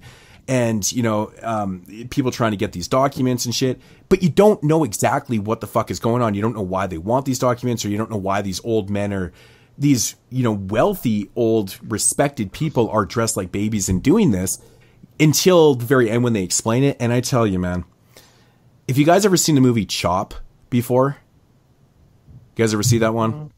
No, that's the bloody, disgusting select. Yeah, well, that movie might have the single funniest reveal in the history of reveals. Like, I laughed so fucking hard in the reveal of that movie because the whole movie, you don't know what the fuck is going on, right? And then there's a reveal that tells you what. Well, this is kind of like one of those moments where they explain why these old men are, like, why or what's happening here. I just fucking lost it, man. It was so funny. I gotta give him props for being original here because it was nothing what I was expecting it to be. I thought it was literally going to be old men shitting and just retarded dick and fart jokes and poop jokes. And there's the odd poop joke in there and stuff. But the thing that surprised me is the kills in this movie were so fucking gory, not CG'd, all practical effects, and just almost mean-spirited too. Like, people are getting massacred in this thing. It was a pretty good time, actually. Kept me entertained through the whole damn thing because kind of had to, man. I really wanted to find out what the hell was going on in the end of this. And there's a really cool kind of claymation scene towards the end of the film. It may seem a little bit jarring. There's $1 in the jar.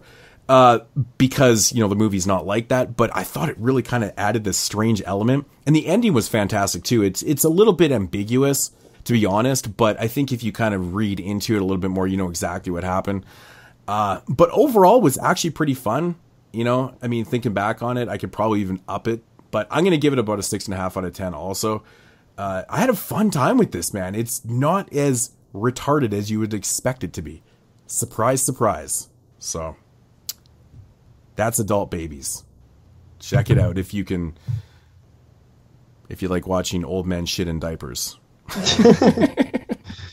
We know I do. It's not really, like, there's only a couple scenes. But oh my God. But I have to say though, there's one scene towards the end of the film that I know Jeremy would probably even get floored by it laughing. It's so funny, man. Oh shit. I laugh a lot. Dude, but no, this shit, like this scene, it's just the way they executed it because they didn't overdo it. And the way they did it was so goddamn funny. I was just dying. How'd you watch it? I watched it on the internet. Oh, were you a pirate? Yeah, a little bit. Oh, yeah. If I can find a copy of this, I'm going to pick it up because it's one of those very unique films. There's just nothing like this. It's very unique in story and shit. It's fucking bizarre. But, yeah. Adult Babies.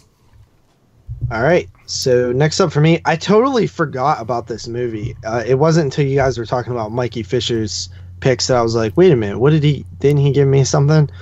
And I was like, oh yeah, totally forgot about this one. End of the line. End of the Line 2007. Yeah, I totally you're forgot getting that he gave me this. Good films. That's a French Canadian film, right? This might be one of the better films that he's actually given me. It might even be the best. I really like that Baby Blues one that he gave me. That one was really cool. Yeah, this is one I always try to recommend to people for, kind of under the radar Canadian cinema. Yeah, definitely under the radar. Yeah.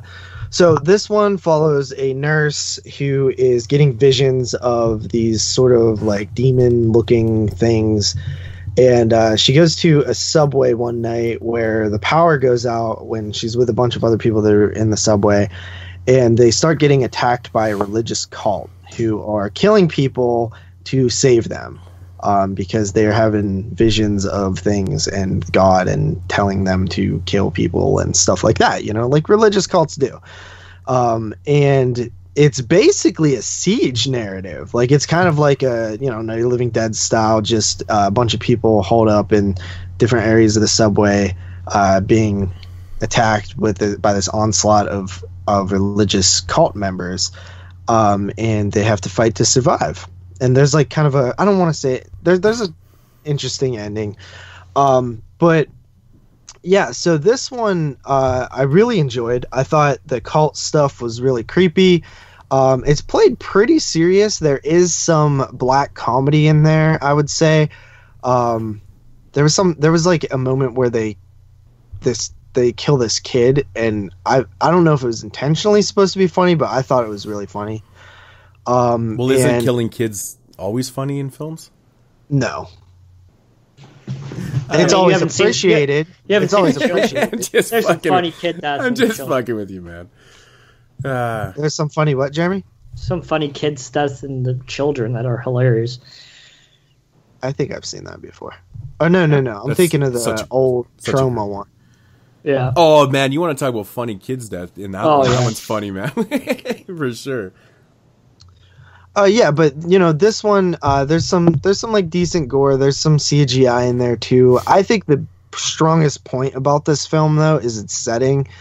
The subway setting is just such an awesome setting for a horror movie. Like, super atmospheric, man. I love that. Yeah, I always said, man, I wanted a lot more films set in like subways and shit like that. They just don't make a whole lot of them.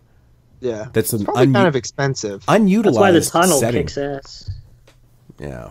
I actually thought I owned this film, but I didn't. I had it in my cart on Hastings like a million times, and I never actually bought it. Kind of regret that now, because this was a pretty solid one. I feel like I might need to watch it again in the future. Honestly, guys, like I mentioned this to Jeremy. I was like, dude, my memory is just killed from how many movies I'm watching. Like, I watch a movie, and then in the same like 2 days, I'm like 6 movies ahead of that movie, and it's just a lot to take in. But really liked it. Some great atmosphere in the subway, and it really does feel like it's like the end of the world or something, because they show some news footage from outside, and you're like, holy crap, this is gonna be bad. Like, you're almost glad you're in the subway at this point. But I love religious cults. Like, it's one of my favorite little subgenres, because I find it actually scary. Like, overly religious extremists are scary to me. That's why I like stuff like Children of the Corn, and we did a cult show, actually. This would have been a good one for that. Jews scare me. Yeah, like I said, religious cults. That was really offensive. But well, we can be. Jeremy's a Jew, right? Come on, we can throw the you darts out bastard! There. How dare you? I quit this podcast. How dare you offend the Jewish race? No good asshole. Do you just call the Jews a race? Yep, bro. Interesting. Don't you know it's a race? No. Thought it was a religion. It's a joke from what happened on our page a fucking while ago, you assholes. Oh. See, you fail at jokes too. Oh, yeah, I do remember that conversation now. That's right. Good shit. Anyway. That's good. I'm coming in at a solid 7 on this one. Probably could go up, but 7 for right now. It's been way too long since I've seen it. I got to check it out again. I don't like the cover that much. The cover makes the movie look like not what it is a little bit in a way. But yeah.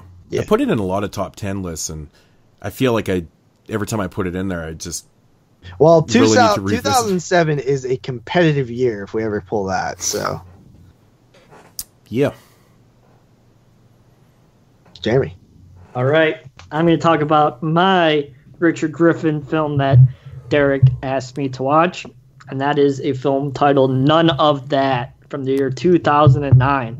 We did an impromptu director spotlight. Yeah, none spelt as in this is a nunsploitation film, and I watched Murder University a few months back. I reviewed that, and I really enjoyed that film, and I was excited to watch another Richard Griffin film. And like I said, this is like a nunsploitation kind of a film where we follow these group of nuns who are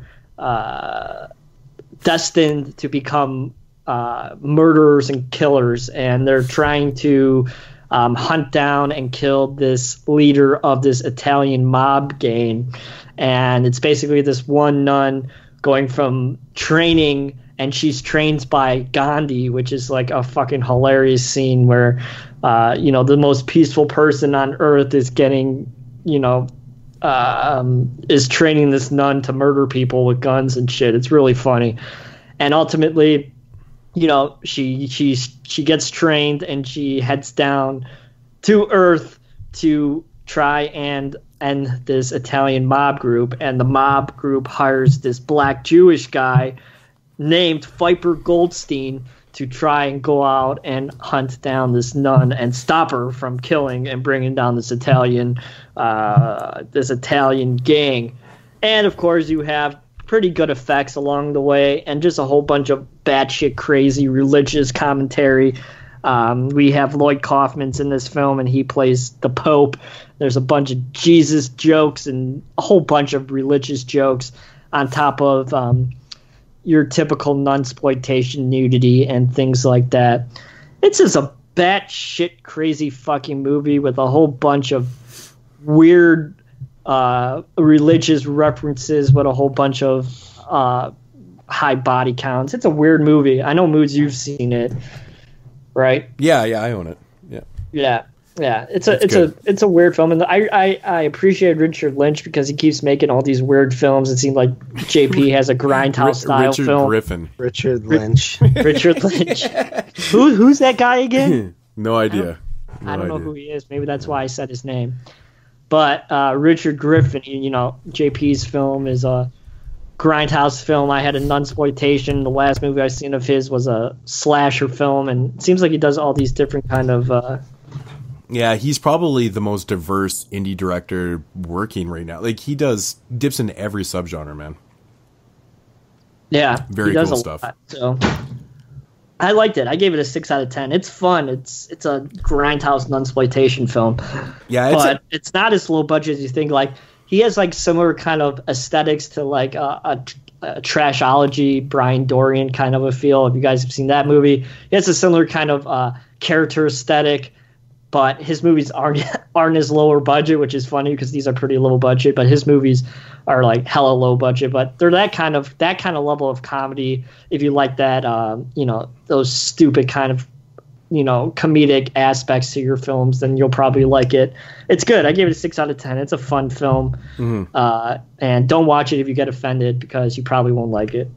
Yeah, he definitely does the religious overtone jokes a lot better than... I lost my shit when I heard Viper Goldstein and it's a fucking black guy wearing a kippah. I just about lost my shit. Yeah, he does the jokes a lot better than Bill Sabub does, right? Oh, yeah. No more dick sharks and 3 hours of naked ladies. Yeah, exactly. But yeah, all right, so moving along here. I also have a Richard Griffin film, and this was... I'd watched... about 45 minutes of this movie before. Never finished it. Not that it wasn't good, it's just I never got to finish it. So, oddly enough, this is another film that Derek had actually sent over to me a long time ago and then paid for me to watch. So, I think this You're a piece of shit. I am, man. This is like the third or fourth time this has happened. I feel like such a douche. This is fucking funny, man. But, yeah, so from 2013, a film called Normal. Now, Jeremy was talking about Richard Griffin and how he dips in a whole pile of different subgenres. This film right here is just so different than all of his other films. He dips into, comedy and, slapstick, straight action, horror, exploitation. This one right here is like dead serious. This is fucking dead serious. Very, very different, man. So this movie right here follows our main character, Jim. He is, the superintendent of the apartment building that he lives in. He, kind of owns it with his brother. And so the thing is with Jim is that he is a serial killer.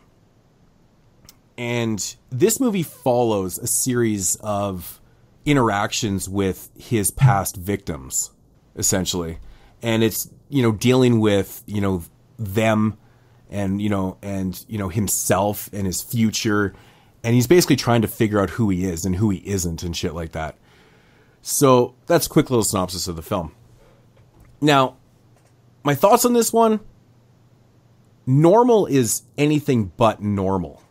It's the title is referring to the character study of Jim trying to find out if he actually is, a decent, normal person. But the way this movie is executed is so interesting because it doesn't focus on Jim as a serial killer. We, in fact, don't see Jim kill anybody in this film. We're dealing with the interactions of his victims in this apartment building through all these various scenes, and the interactions with, what he's done to them and what he's going to do about it in the future. It's a really interesting approach to a serial killer film because, this one would probably come off as being more of a drama than anything / kind of thriller. It's just filled with great dialogue. Really, really good performances. Like the guy that plays Jim in this film pulls off this role so fucking well. Like he's so damn believable in the character played by Michael Reed. Another thing that Richard Griffin does in this movie was created one of the most aesthetically beautiful films. It's for a low budget film, he shot this one with the intention of being a nightmare. Hence his interactions with all of his past victims in this apartment building. And it feels like a David Lynch film. It really does. It's very, David Lynchian. The atmosphere is second to none. It's beautiful. He uses a lot of crazy ass angles. There's a lot of metaphors in this film too. And, I think if you really dug deep into the meanings of a lot of shit that's going on in this one, you could probably pull a lot more out of this, but we don't got time for like 2-hour review. There's one thing that I did notice in this film. Where his door is in his apartment building, right behind it, there's an exit sign. And the hallway's all lit up like red. Kind of like, what you'd see in an Argento film / Mario Bava film, that type of lighting. So he kind of took like the lighting from Italian films a little bit in certain scenes, took the, the atmosphere and aesthetic from from David Lynch, and created this just amazing metaphors and shit. And I like that too, because he's having these interactions with all these people, and it just every couple of minutes you get the visual of exit, like you need to get the fuck out of here kind of thing.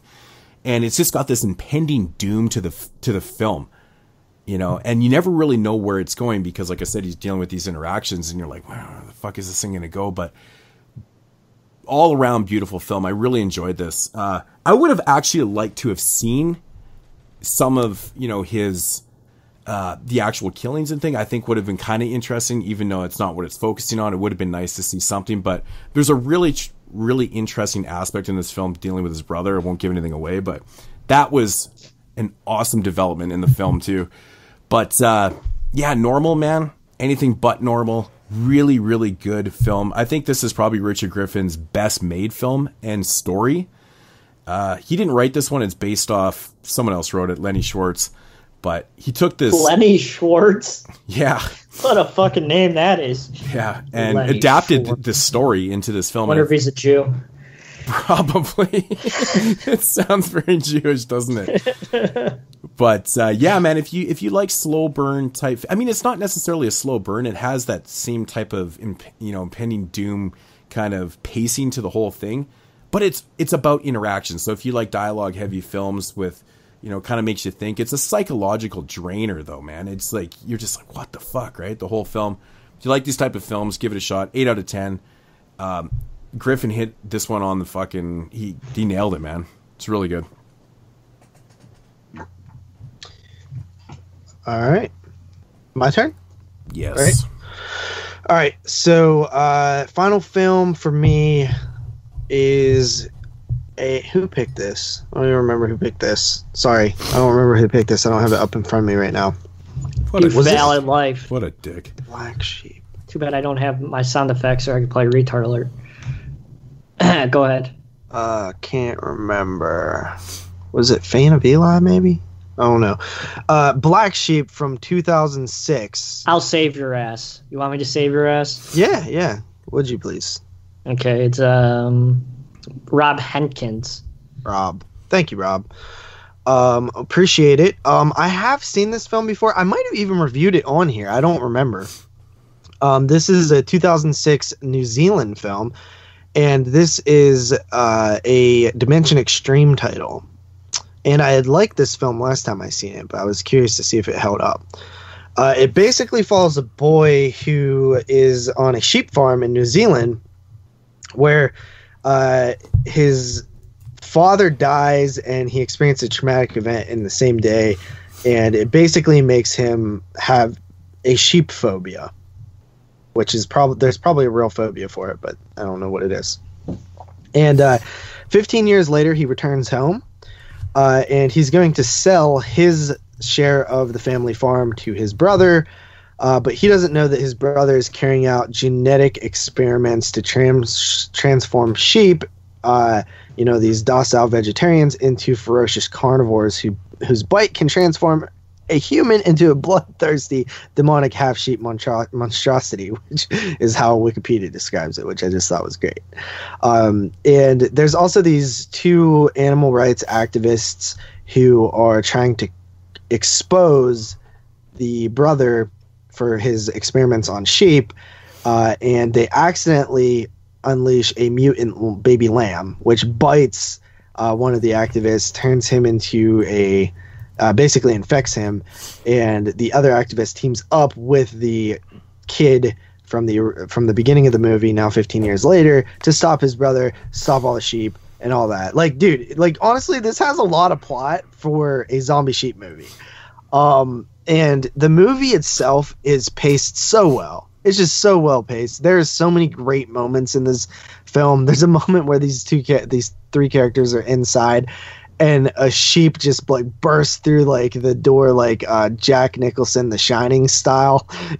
And it's just like this startling scene. The practical effects are so good in this movie. They like even the beginning where the baby lamb bites the dude and it's like ripping on his face and stuff. It's 100% black comedy. It's a comedy horror movie, 100%. But there's a very dark comedy in it too. And it just hits. It hits everywhere. I liked it more this time than I have previously, and I liked it back then. It honestly is a really underappreciated film because it takes this stupid idea, which most films that would try this, I would think just are stupid. Like I would feel like it would be super over the top and ridiculous. The characters are never aware of how silly the situation is. They take it seriously the entire time. And I love that. It's incredible how the people react to this situation, and they actually have like good camera techniques and stuff that actually make the sheep look like scary. Like they're just standing there and it's like, oh shit, we're surrounded by these sheep, you know? Fantastic. I really like this movie. I actually bumped I don't know what my last rating was. It could have been like a 7 or something, but I'm coming in at a solid 8 out of 10 on this one. It's zoology. The phobia? Or zoophobia, I mean, not zoology. Zoophobia. So that just lumps all animals together pretty much. Yes. I don't know why I said zoology, but yeah, zoophobia. Have you guys seen this? Yeah, it's a fun flick from New Zealand. Dude, it's so fun. Yeah. It's good. I haven't seen it in a long time, but I remember laughing my ass off in it, though. It's like ridiculous. Super gory, isn't it? Yeah, it's super gory. I was really surprised at the pacing because it's non-stop things are happening. Yeah. Oh, and there's like a giant like Franken sheep later on in the movie that's just great. It's just great. Cool, Jeremy. All right, last up, I am talking about Don't Look Now from the year 1973. Of course, directed by Nicholas Roeg, who went on to direct The Man Who Fell to Earth, very famous British cinematographer. This movie isn't a horror film, in my opinion, but I'm going to talk about it anyway. So, very influential film for the early 1970s. We follow Donald Sutherland and Julie Christie's character. They are husband and wife, and one day their young daughter accidentally drowns and dies, and it brings a horrible grief over this couple and how they have to deal with the death of their young daughter. So they move to Venice because Donald Sutherland's character gets a job to restore a vintage church. And while they're there, they meet Julie Christie's character meets these young women in a restaurant, and one of them's blind, and the other one is her sister who takes care of her. And the one who's blind has a psychic ability, and she talks to Julie Christie and says that she is trying to be contacted by their young daughter who died a few months earlier that we see at the beginning of the film. Donald Sutherland's like, fuck that bitch, I don't believe her. She's just a whole bunch of crazy bitches. And he is ultimately seeing things around Venice representing his daughter. She used to wear a red coat, and he was seeing a lady running around in a red coat, and he didn't realize if he was just seeing things or if it was his daughter, and things like that. Very similar to a Polanski film. It's shot very, very similarly to a Roman Polanski movie.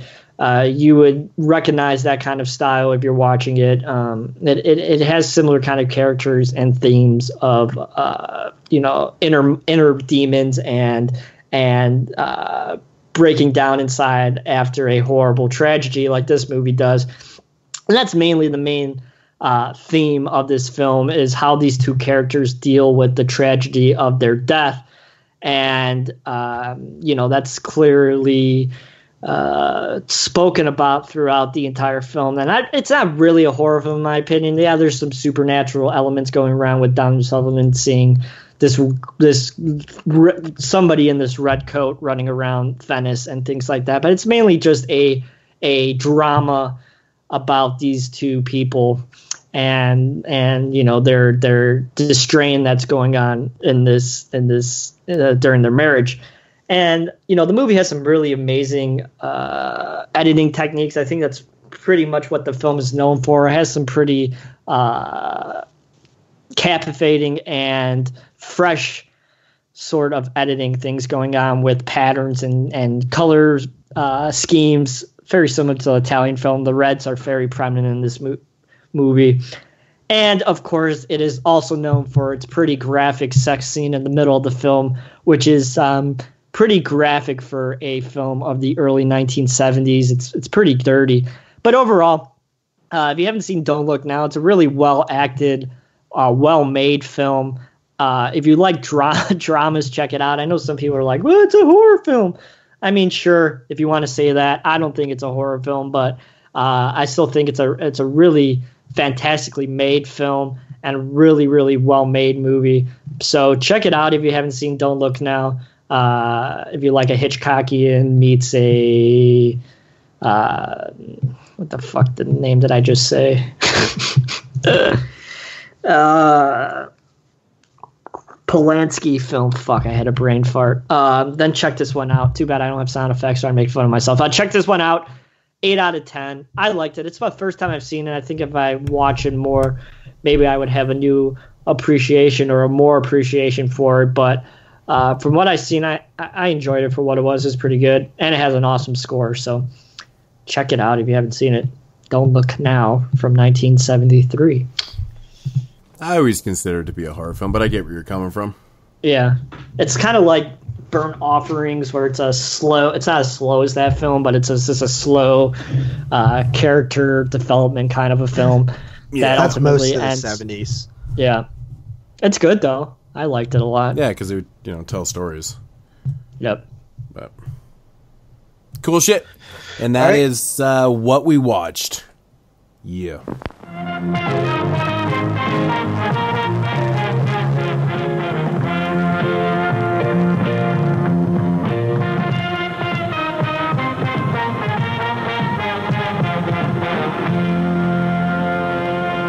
And now, our feature presentation.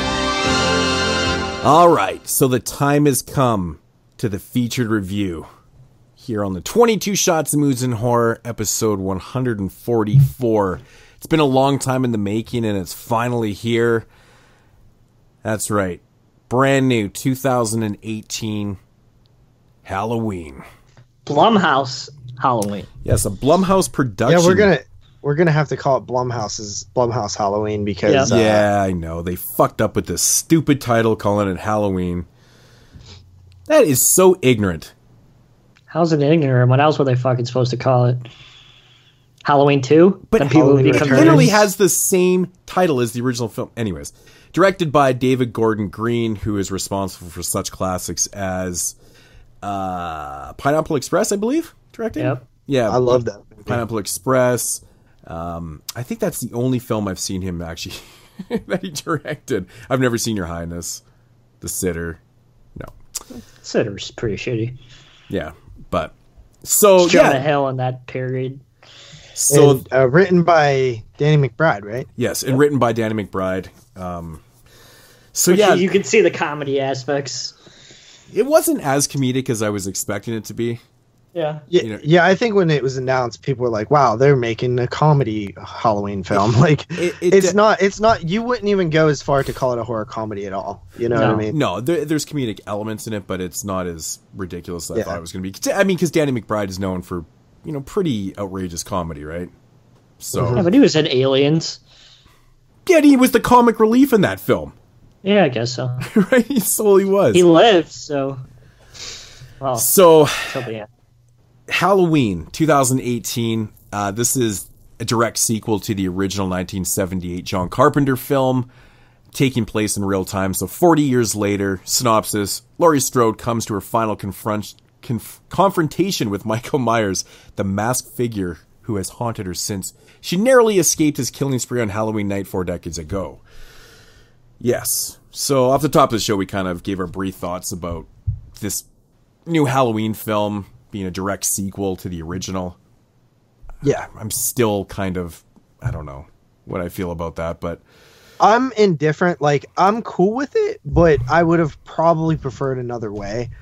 Just because I honestly, it's so hard to watch this movie in particular and not think of the things that we know or seen or happen later. It's like you still think but those that's don't attached. matter though. I know, but it's a mental hurdle. See, I didn't have that problem. I just thought in my head, okay, there's no fact that that Blackthorn or none of that shit or anything like that. You just have to put it out of your head. No matter how hard you try to disconnect yourself from the rest of the franchise, you're always thinking about it, because the initial thing that got me thinking, because I tried to go in this just saying, hey, discredit the whole franchise, just forget about the franchise, all the other storylines, and blah, blah, blah. And then go in. And then as soon as they introduce, her daughter in this film and her granddaughter, and it's like, it doesn't just instantly kind of get a little bit fuzzy. Well, like I think one of the biggest hurdles in this particular film versus like something like Chainsaw 3D or something like that, is that we've actually seen Laurie Strode return way later and have a similar family dynamic with a son. Like, it's weird. She's playing two different like timeline characters. It's the same. She's playing the same character in a different era twice that is completely different. It's a weird situation. It's because H2O that it really hammers home that, like, wow, it's kind of a weird thing. I had an easier time accepting it here, though, because this was a direct sequel to the original film, if that makes any sense. I just kind of put myself in that spot. I'm like, okay, my mind frame is John Carpenter's Halloween is the only one that exists right now while I'm watching this film, and this one just happens to be a sequel 40 years later. It also was hard for me to discount Halloween 2, because like we know how Halloween 2 picks up right where Halloween 1 left off, but they're cutting that off. Yeah. So not even the same night, like the same moment. Like Loomis. That's the one problem I had. It's like they don't explain how Michael got captured at the end of Halloween 1. Yeah, I mean, I assume they literally just capture him. He's weak. He's bleeding. There's blood trail. They capture him. Do we believe that that would actually happen to him? Like, I don't know. I mean, well, would you want Michael actually get captured? Did you want them to show that in this Halloween sequel? I think it would. Just in a flashback type thing. Like, it would have been cool if they made it like. Remember when they did that with Chainsaw 3D, and they like recreated the house and everything. Like it would have been cool to see that scene play out, like have like somebody that looks like, you know, Loomis, and like that actually would have been cool. Like I would have given mad props for doing I personally thought that they were probably going to not recap, but, you know, give some explanation, give us a visual exactly how, you know, they caught him and managed to keep him in, you know, captivity for the last 40 years.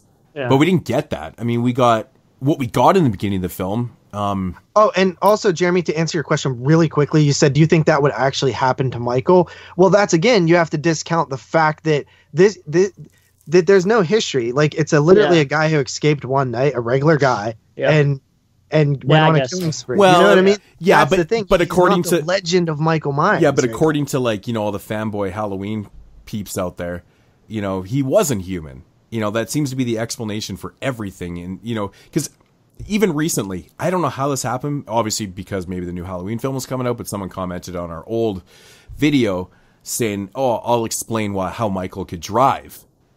And it's because he's the shape, you know, he's supernatural. And I was like, I fucking hate when people try to explain that. No, that's like that came in the sequels. Like, I would definitely say there's some supernatural elements to him in the sequels, but like when you actually think about it, and they even talk about it in this film, which I liked. Yeah. So they say, like, what's the big deal about this guy? He escaped and went on a killing spree. Like, there's way crazier things that have happened. Yeah. Like, if you really take it for face value, what he did, it's like he escaped and killed 4 people.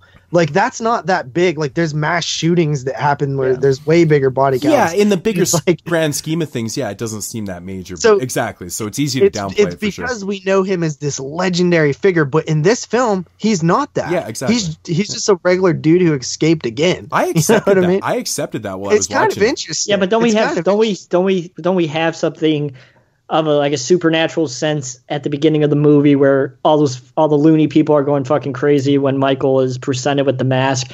Doesn't that seem that there's something else going on a little? Not at all. Really? Not even the slight. You got a supernatural vibe? Oh, there's something else going on with Michael. But how is it? Okay. Well, explain yourself, JP, because like I kind of got that too right away, and I was like, because they're literally holding up this mask. Michael's got his back to the loonies. No, not to the loonies, but the reporters or the whatever. And and as he's getting louder, you know, screaming out Michael's name and shit like that, it's having an effect. I mean, it's because he's like, if you go into, you know, anywhere, you know, people, these, like, even if have you ever been in a jail? Yes, right? Yes, I've been in like jail. People just start screaming and shit whenever there's stuff going on. Mm-hmm. And it's like they're yelling. But you never for a second. But they're yelling louder and louder. They're yelling louder at Michael, and everybody's like reacting to it. Mm-hmm. Yeah, and it's of course the reason you feel it's supernatural is because the way it's shot and the way the music speeds up and the way that it's like it's an intensity building, and you're like expecting something to happen. So that's why it's shot that way. It's to let you know that this is this legendary figure, and this like this evil is standing right there, you know. And there's always a level of supernatural by the fact that the Loomis and everybody's like, he's pure evil. So there's always that force that's there. But I don't think that the filmmakers were saying like, that he's like superhuman. I'm not exactly saying that they were trying to say that. It just came off like that. Definitely that was the intention. But you have to admit though, I mean, it's like, it seemed like something was going on there. But I don't think this is a spoiler or anything like that, but how the fuck did Laurie Strode not know about the doctor, even though she's portrayed as being obsessed with Michael and knowing everything about Michael and everything that's happened to him over these years? How the fuck did she not know who he was when they first met? And she's a recluse. No, because she knows everything. But she knows everything about Michael. You would think that she would know. What examples do you have there of all the things she knows about Michael? I just feel like she's obsessed with Michael. Michael is her She's whole obsessed life. with that night. She's obsessed with that thing that happened. She's obsessed with Michael in the sense that she can't move past him, but I don't think she's like obsessed as in like, you know, learning every detail about him. And she's not that. That's Loomis. You know what I mean? She's just obsessed with that night, that moment in time. She cannot move past it. But she spent all this time fucking prepping, forwarding her house and everything like that. Don't you think she's a little bit obsessed with him? She's obsessed with that. With it, like, there's a way to be. You're saying it is like she's obsessed with who he is. She's just obsessed with the fact that he tried to kill her. She's I don't think she's obsessed with like him. Like she's not like. Well, in this film, she's obsessed with the fact of killing him. You know, basically protecting her life. I mean, I think becomes a point where, you know, she's not got past the fact that, you know, he tried to kill her and stuff, but now she's obsessing with the fact that... Well, she's come to terms that it's been this long. She is literally never going to get over it unless she faces that problem head on. Yeah. But it's noted in the film that she wants him. I mean, the way, you know, what she builds, and she pretty much wants him to get out. I mean, from one perspective. She 100% expects because she has created something to do something about it. You know, they even noted in the film, like, hey, like, you kind of want him to be out there so you can do something about it. But I mean, it makes sense for an agoraphobic person who has complete issues dealing with and she's strong enough that she's got this mentality where if I deal with the shit head on and actually kill him, then I can finally be free, kind of thing. You know, but my God, dude, they turned her into fucking Rambo. Like, did they though? Yeah, she's not like, dude, say that, and she honestly doesn't do much. She just has guns. Like, dude, they show there's like montages of her fucking target practicing, like she's cocking and loading. But who doesn't do that? Like, I target practice. You know what I mean? Okay, of course. And if somebody tried to kill me, you're damn right I'd be target. But dude, practicing. when you have an arse like this and you can fucking, you know, honestly, it's very reminiscent of a Rambo character. There is no arsenal. She has a couple bolt action guns and shotguns. It's nothing. It's literally like regular guns. It's not like, you know, it's not even an AR-15. For Christ's sake, it doesn't matter what she had. Like at least a dozen handguns and shit like that. Booby which traps, is pretty normal in the United States. Yeah, dude, especially if you've been assaulted. Yeah, I'm just saying, but it's her attitude too. Like she's fucking gung ho. She is. Well, she's had a lot of time to think about this, though, right? Like, so of course, literally that means years. She's like a Rambo type character, man. But no, Rambo implies that she's like a badass who like bullets just fly past her and like she can't be like.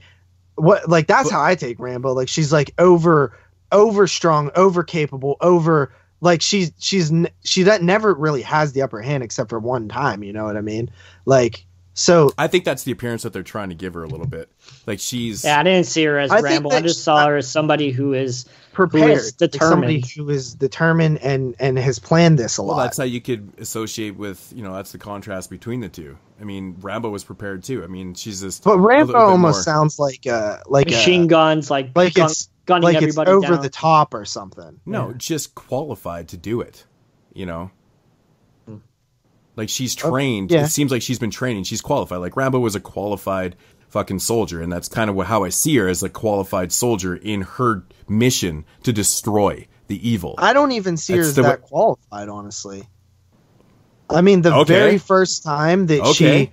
I mean, that's your interpretation of it, but I think that she's... The very first time booby traps? That she has an encounter, she fucks up. Yeah. You know, that seems like somebody who thinks they're really qualified and has prepared a lot. You know what I mean? But, you know, and I don't want to get into the tail end of the film too much here before we get into spoilers.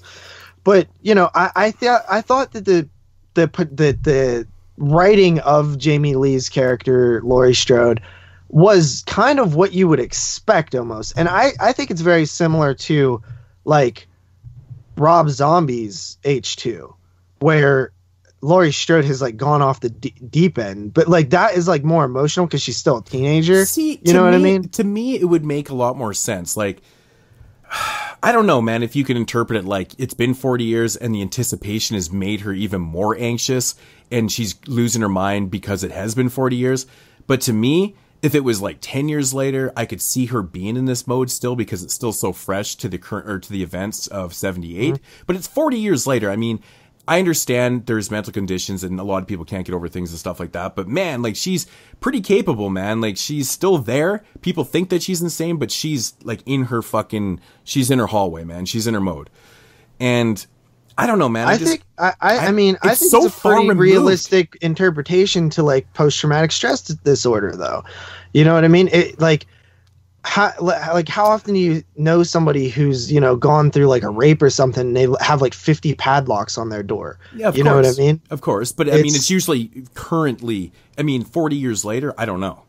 You know, I feel like some of that stuff never leaves you ever. It probably doesn't. It probably doesn't, man. I mean, you know, we've all probably had things happen to us that affected you. Right? You're a teenager, you're 17 years old, your best friends are murdered, and you actually actually picture exactly what happened in the original Halloween happening to you. That fight, that struggle, and then to know that the person is still alive and still I think it's different, though, if the person you know is out there and not locked up in a fully maximum security prison asylum type deal. I think that, you know, some people... But what if he's in the place where he escaped before?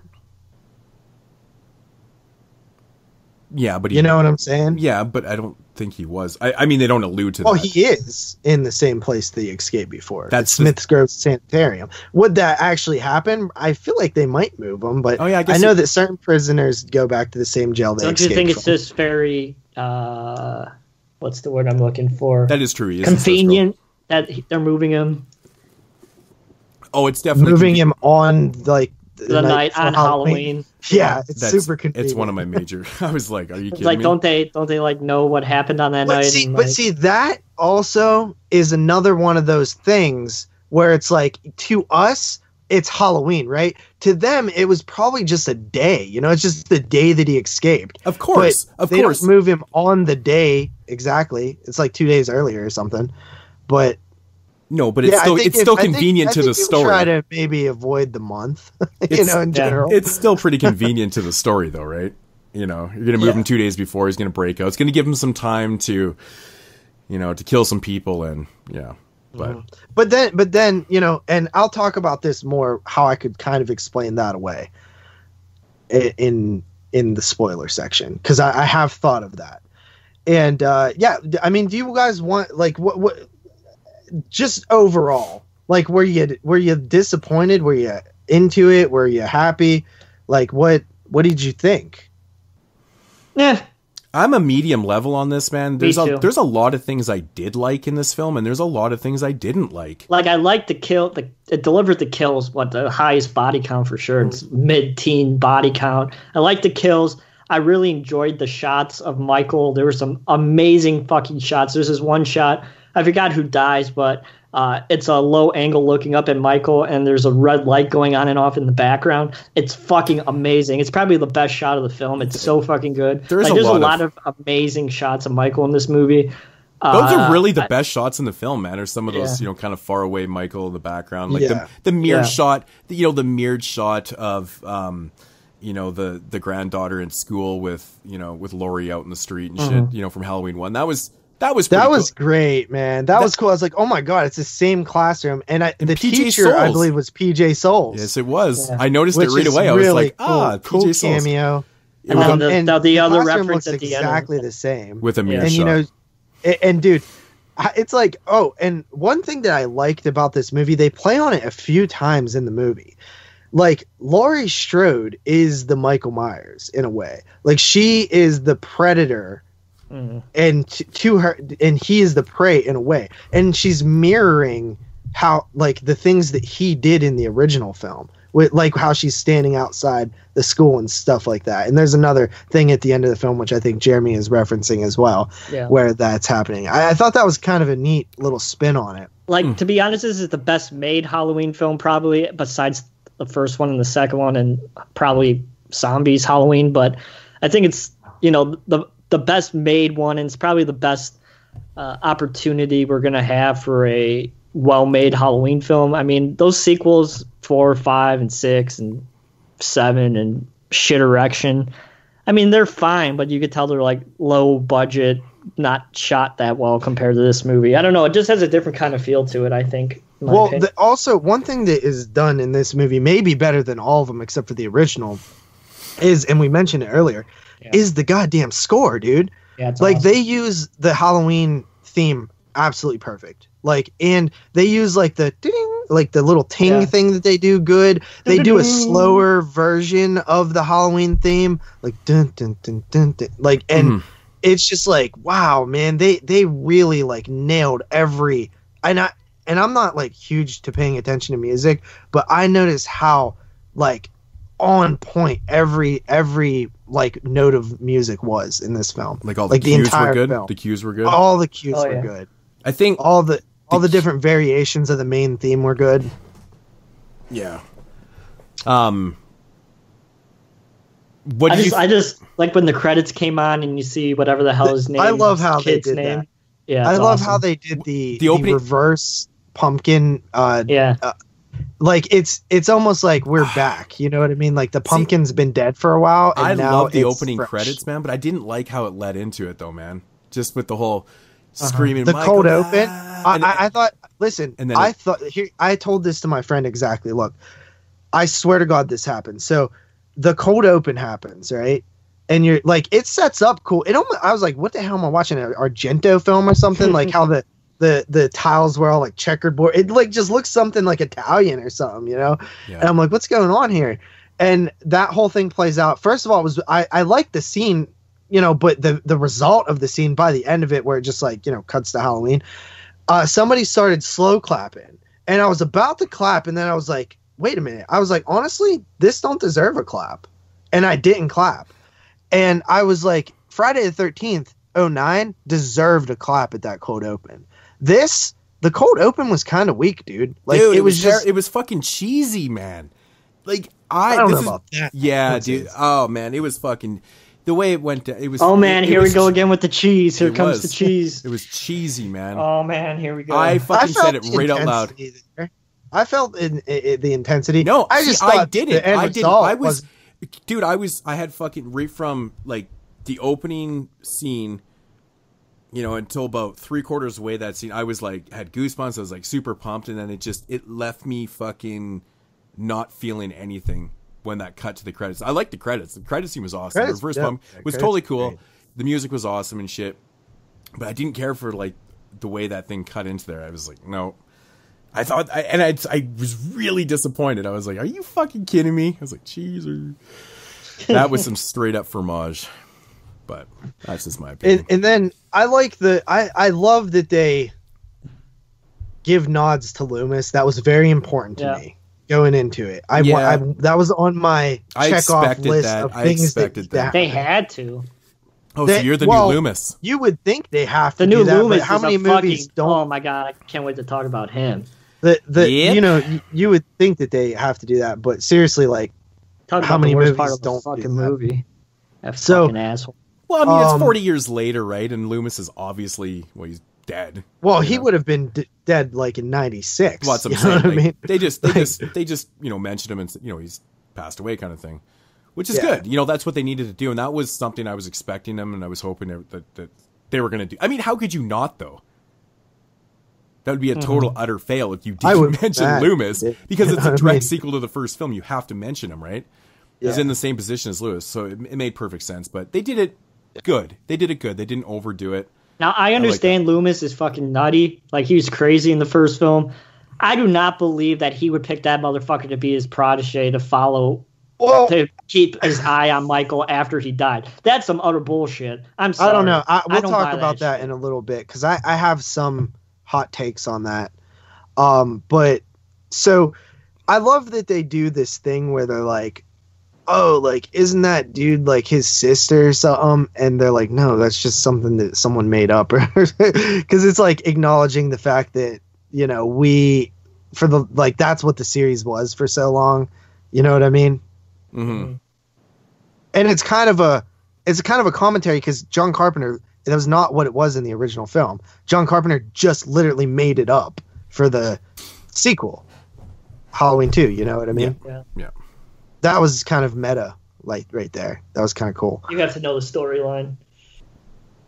Yeah. So, what about the Halloween 3 references? Halloween 3 references were awesome. Yeah. I was surprised about that. Yeah. There was a couple of them. That would kind of shocked me a little bit. Yeah, there's a Halloween 2 reference where Michael goes into that old lady's house where she's like carving the ham. Mm-hmm. That happens at the beginning of Halloween 2, as we know. It plays out differently here, but I will say, essentially, I'm pretty sure. Go ahead. I was going to say, essentially, this movie is a product of a lot of different things from all the films, including zombie films. Yeah. There's a lot. Really, I don't really see anything. See, Rob zombie influenced in this movie. He messaged me too, and he's like, "Do you think there's anything in this movie that's zombie influenced?" Fucking kidding me? Did he mention all three? Did he message all three of us? Who? And ask us that? Rob. No, he never messaged me. Oh, so he doesn't like you, but he messaged me and Jeremy.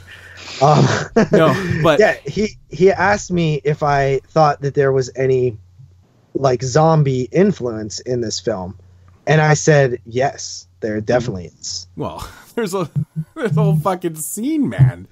Christ, I mean, a whole scene. Yeah, you can't deny that shit. But oh, you mean which scene? The fucking gas station bathroom scene. Didn't they do a gas station bathroom scene in part 4 too, though? Yes. Yeah, but dude, this scene from Rob Zombie's Halloween 2 is pretty much fucking. It's almost the same shit. Is it? I don't know. I don't remember Halloween 2. I remember. You're talking about Ken Foree in the bathroom. Yeah. Yeah, that's a lot different, though, right? What are you talking? It's set at a gas station, fucking knocking on the door. Yeah, but like I said, there's a gas station in the fourth one. His too. mask and he fucking puts the overalls on and from the trunk and shit. It's like, well, I mean, where are you gonna get coveralls at? I'm just I'm not trying to explain what's happening. I'm just saying it's pretty much the same fucking scene. That's not what I meant when I was saying it. Essentially, I'm saying that's what I'm saying. Okay.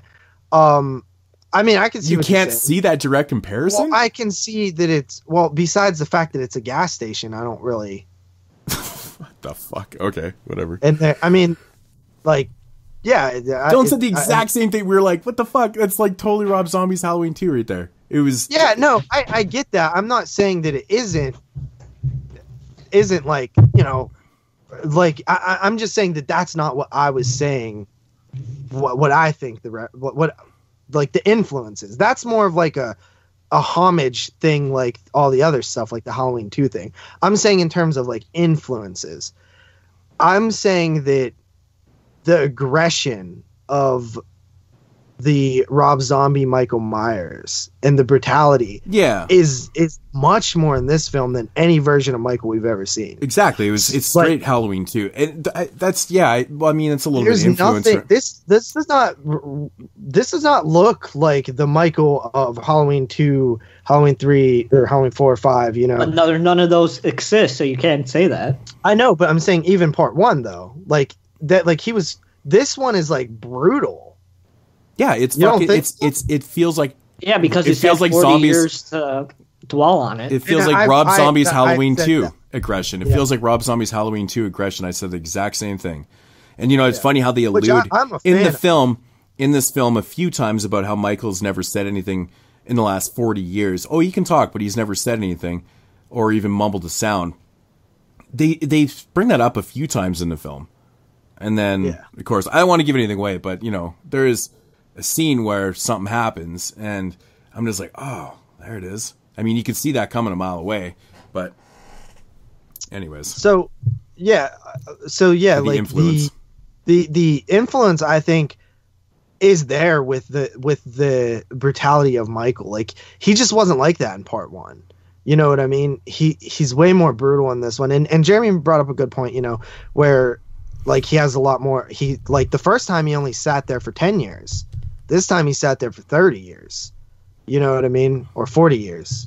So that makes sense, right? Like that's a lot more time to dwell on. Yeah, a lot more time to visualize. It depends on the way you look at it. Yeah, of course. You can be dwelling on it for 30 more years, or it can also do the reverse on you too and be like, fuck, it's been so long, I don't give a fuck anymore. But that's not really the character. That won't happen to me and you. It's a joke, Michael... Jeremy. It's a joke.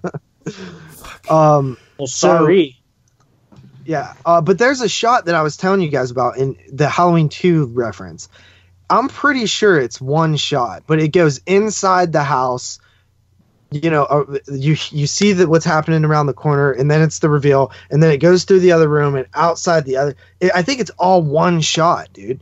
And it's I would have to see it again to see if it's one shot. I thought about that too. I wasn't 100% sure if it was one or not, but no, it's two. Is it? Are you sure? It cuts when he picks up the hammer. Yeah, that's true. I would have. He walks down the alleyway. The kids bump into him. The Halloween 3 reference. Kids bump into him. Turns around. That's not the Halloween 3 reference. The kids bump into him. He turns around. Walks down the alleyway. Picks up the hammer. There's a cut as he turns around from the garage and walks into the house. So there's a cut. Yeah. Okay, but at least that house part is one. Yeah. Long scene. Yeah. Because that's more what I was referencing, but. It would have been cooler, I guess, if it was that too. But yeah, man, I thought that was great. There's that scene where he's like in the looking in the window, and then he comes in behind that chick. Like that's a great scene. An amazing scene in where a closet. They show that in the trailer. I just watched the trailer. No, you didn't. You watched the trailer once. No, I never watched the trailer before the movie came out. I only watched it after the movie came out. What do you guys think about the little black kid? He's funny. Yeah. Did you think it was pushing it? Bad timing on the joking, man. That was one of the things that Dylan brought up too. And we both agreed. I was like, dude, the comedy. I mean, like you don't have to have that in there. I think it took away. I think it took away from a really good scene, a potentially really scary scene. But they had to fucking throw in the comedy, and they did it like 4 times. What do you mean? Which part? Like where he's like, well, when the kid goes running out, he's like, "Oh shit!" He's like, "Oh shit!" You know, yeah. And it's like everyone's laughing, and it just happens a couple. Well, how would you assume a kid that age would act? No, I mean, dude, generally, it was meant to be fucking funny, Jeremy. No, it is meant to be funny. It's totally 100% written to make you fucking laugh. I'm not saying it's meant to be funny. I even texted JP and I said it was fucking funny. You asshole! I'm not saying it's not funny. I'm just saying. So then, what do you ask? I thought about it too. How would you expect a kid like that to I don't know, fucking scream and run out of there? He did scream and run out of there. Yeah, but it's because he said, "Oh shit." It's done in a comedic way, though, Jeremy. Wouldn't you say, "Oh shit," if somebody like that was coming after you? I don't know. The kid was like 7 or 8. No, most but it's kids only don't fucking swear the like reason that it's funny is because it's a little black kid who says, "Oh shit." Yeah, that's why it's funny. Yeah, and it was a build up to it, with the whole smoking weed shit and stuff, and the kid was like cracking jokes and stuff. You could see it coming. That's why it was. Why it was funny. That's why also that I was a little bit more okay with it because it's like that character clearly cusses. But I was with you at first when I first seen it. I was like, I don't know how I feel about that. That was like, I laughed, but I was like, man, it's such a serious moment. You know what I mean? That you almost don't want that to be like that. But I don't know. I'm kind of okay with it, but I feel you. I think that we discussed this. They were stepping really close to pushing it too far with a lot of stuff. We were talking after the film, and we were talking about the comedic elements in the film, and there's not like a shitload, but there is moments like with the kid who tries to kiss the girl. Yeah, well, that's fucking stupid. Anyways, that reminded me of like some straight like Superbad or something. Yeah, that was fucking those. I just wanted to punch those kids in the face with their stupid hair. Oh, their not even that. It just their hairdos were so stupid, man. You spend all this. You spend a fourth of the movie or a third of the movie with this fucking douchebag boyfriend. Yeah, and then he fucking disappears and he never comes anywhere. It's like, what the fuck's going on? You don't spend that much time with him. People are overblowing that. Yes, you do. No, you spend enough time with them to think that he's a fucking decent dude, and then he's cheating on her. And they go to dinner, and they go here, and she meets Lori, and all this kind of stuff. And then she sees her kiss a girl. He drops her phone in a block of pudding, and that's it. He doesn't come to the rescue to save her ass. Yeah, well, that was to get rid of her phone. That was to get rid of her phone for the film. But why isn't he fucking coming to the rescue or something at the end of the movie? Jeremy, because they fucking care about that. Jeremy, because they broke up. Yeah, he didn't give a shit anymore. He was a fucking douchebag. But I hate that whole relationship. He wasn't that much of a douchebag, dude. What do you mean? Listen, he cheated on his girlfriend. The thing, okay, that's a meaning a douche. Listen, all you're gonna defend old fucks. act like it's never been a kid before, dude. Like, what the fuck are you talking you're a kid, about? You're drunk and you kissed another girl. Like, oh, fucking big deal. It happens in life. They portrayed him you're as married a good for fucking guy. 30 years. It's how they portray him. They show him with the family as the good guy, and then all of a sudden he's doing this douche ass shit. And all of a sudden he's call him how I see it, motherfucker. But the kid was drunk. a douchebag with his douche ass fucking hair. He's got douche hair, and he was a douchebag character. It's fucking stupid. You get what I'm saying, though. He was a kid, though. I mean, kids make mistakes. Has nothing to do with being fucking old, man. This is calling it how it is. I'm talking about the way they portrayed him. It wouldn't even have mattered if he was already. He is a good dude. But he was drunk and acted a fool. Dude, that drunk shit pisses me off. It's not an excuse. But you can't pretend you didn't have boys who fucking did some dumb shit when they were drunk. And I also called him a fucking douche. Yeah, and you deserve to be called a douche the next day. Like, dude, I'm like saying, being drunk like, is no excuse. You still know what the fuck you're doing, man. He's standing on his feet. He's well aware that he's kissing someone else.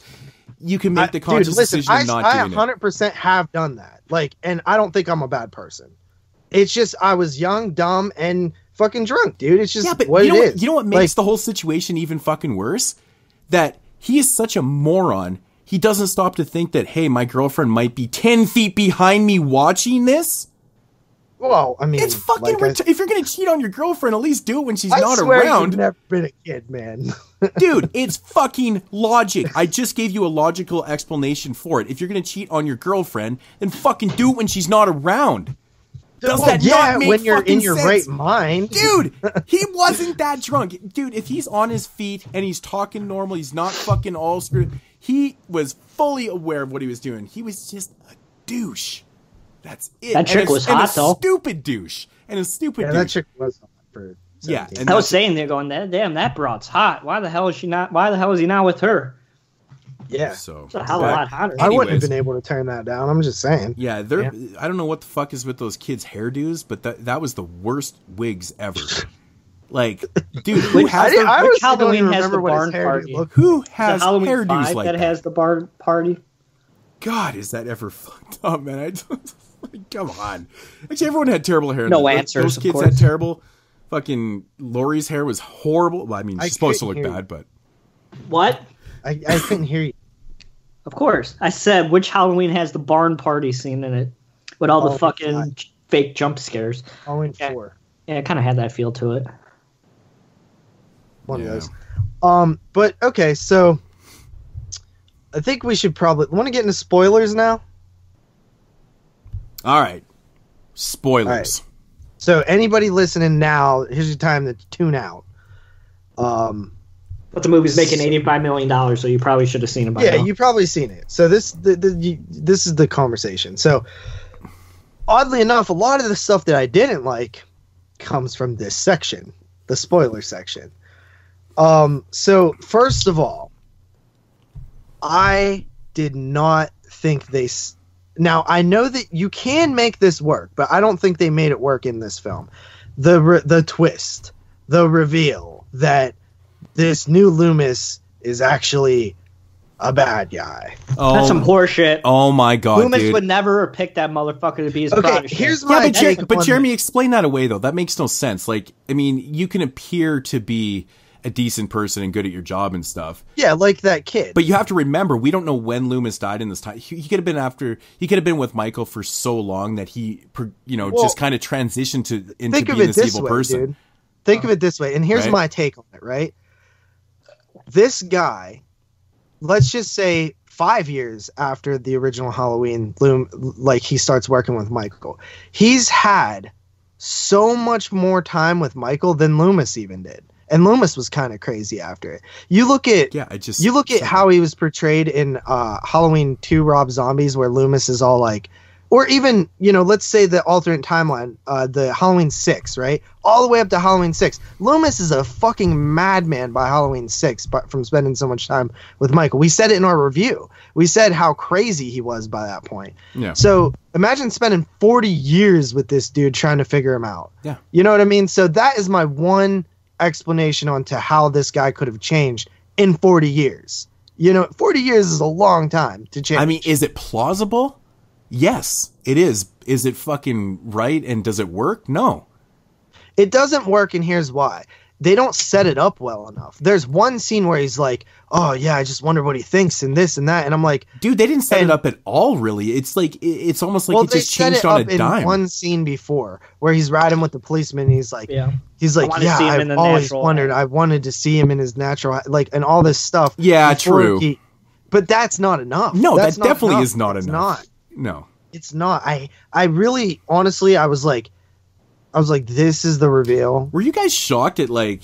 I mean, I guess when he put on the mask, I was like, "That's some bullshit right there, bro." It's fucking retarded. But were you guys shocked that they actually Busta killed Rhymes too? Knowing that there's going to be a sequel, was it? Were you at least a bit shocked that they killed off the Doctor and they didn't try to like replace the Loomis and just have him later on down the road? Yeah, that's what I was gonna say. Like, we waited. Like, he's supposed to be the Loomis of this generation, and he's already fucking dead. That's how he's portrayed as the new But Loomis. you don't have to have Loomis. No, I'm not saying you do. That's not what I'm asking. No, I'm asking. I'm responding to Jeremy. Oh yeah, I'm just saying. Are you shocked that they killed him off? Because now there is no association with Michael, right? There's no association with Michael, and we don't have that. Well, Loomis maybe he'll come back in the sequel. With what? No fucking head? No fucking head? His death was brutal. Yeah, I know, right? Right? Fuck. But no, yeah, like I probably would, like, if I was a betting man, and I would probably be like, yeah, that's a character you probably keep around for a sequel. I just want to see how they explain. I'm glad they did, because I didn't like him. I thought he was really weak. I thought that storyline was probably the weakest writing in the entire film. You know, like, honestly, if they didn't even put that into the film and they just, you know, they could have just avoided this whole thing. I just feel like it was such a disaster subplot in the film. You know, it almost feels like it doesn't go anywhere. That's what I'm saying. It's a total disaster. Too basic for what this movie was supposed to be. Yeah. Like, it's like, come on, guys. Like, I know you guys can think of some, like, maybe they have an like idea. That's some basic ass shit, dude. You know, that's what you would come up with in your first draft. You know what I mean? Yeah. Maybe they're just trying to get away from the whole association. I think maybe they're trying to get away with the whole Loomis association thing. So they thought maybe, hey, we'll try this. We'll make him bad. We'll kill him off. And then we'll move on into, like, we'll just write something different. Because, you know, like, Loomis was a major force in the Halloween films, right? He was always trying to stop him and shit. And I think they're just trying to disassociate themselves with the rest of the franchise, you know, and the Loomis character, which makes sense, but they just did it very fucking poorly. So here's the thing, Jeremy. So you mentioned earlier that, and we talked about it, that you would never transfer Michael on Halloween night or the day before. Yeah, or something like okay, that. Explain this away. I'm curious on this. My explanation was that this guy was in control of his moving arrangements. Huh. But was he though? What's the explanation to evidence that you have? That's a good enough explanation to excuse it, right? But what's the evidence? Yeah, but there is no evidence. The evidence is that he is, you know, transporting him in the bus and probably fucking helped him escape and all that shit. No, what's the evidence that he planned to move him on that night? Well, because he's in control of. But there's a whole bunch of other inmates on the fucking bus. Why do they listen to him? Well, I'm just saying that if you're a Smith Grove Sanitarium employee, you probably have access to when the fucking buses go out. You know what I mean? Like, that if you work there, you're probably going to have some sort of, especially if you've been there 40 fucking years or whatever, you might be able to fix it some way, is what I'm saying. Yeah, you might be able to. I doubt it, though. I don't think you have much pull on when the buses come and go. I doubt it in real life, but I'm just saying, like, you know another thing. Somebody makes that decision. Man, I think you're fucking pushing it, bro. So, I mean, okay. Are you serious right now? You don't think that's a fair enough explanation? No, that is a fair. And I never even really thought of that. It's just they don't have any evidence that he, but they don't have any evidence against it either. So the argument works. He set up some things. So why couldn't he have set up that? Yeah. So how does the bus crash itself? I think that he probably had something to do with it, right? But this is what I'm saying. Like, I was like questioning. I was like, it's kind of a fucking plot hole. Like, they don't show anything. It does. And another thing is, I really didn't like the way they set that up. It doesn't make sense why Michael wouldn't have killed him.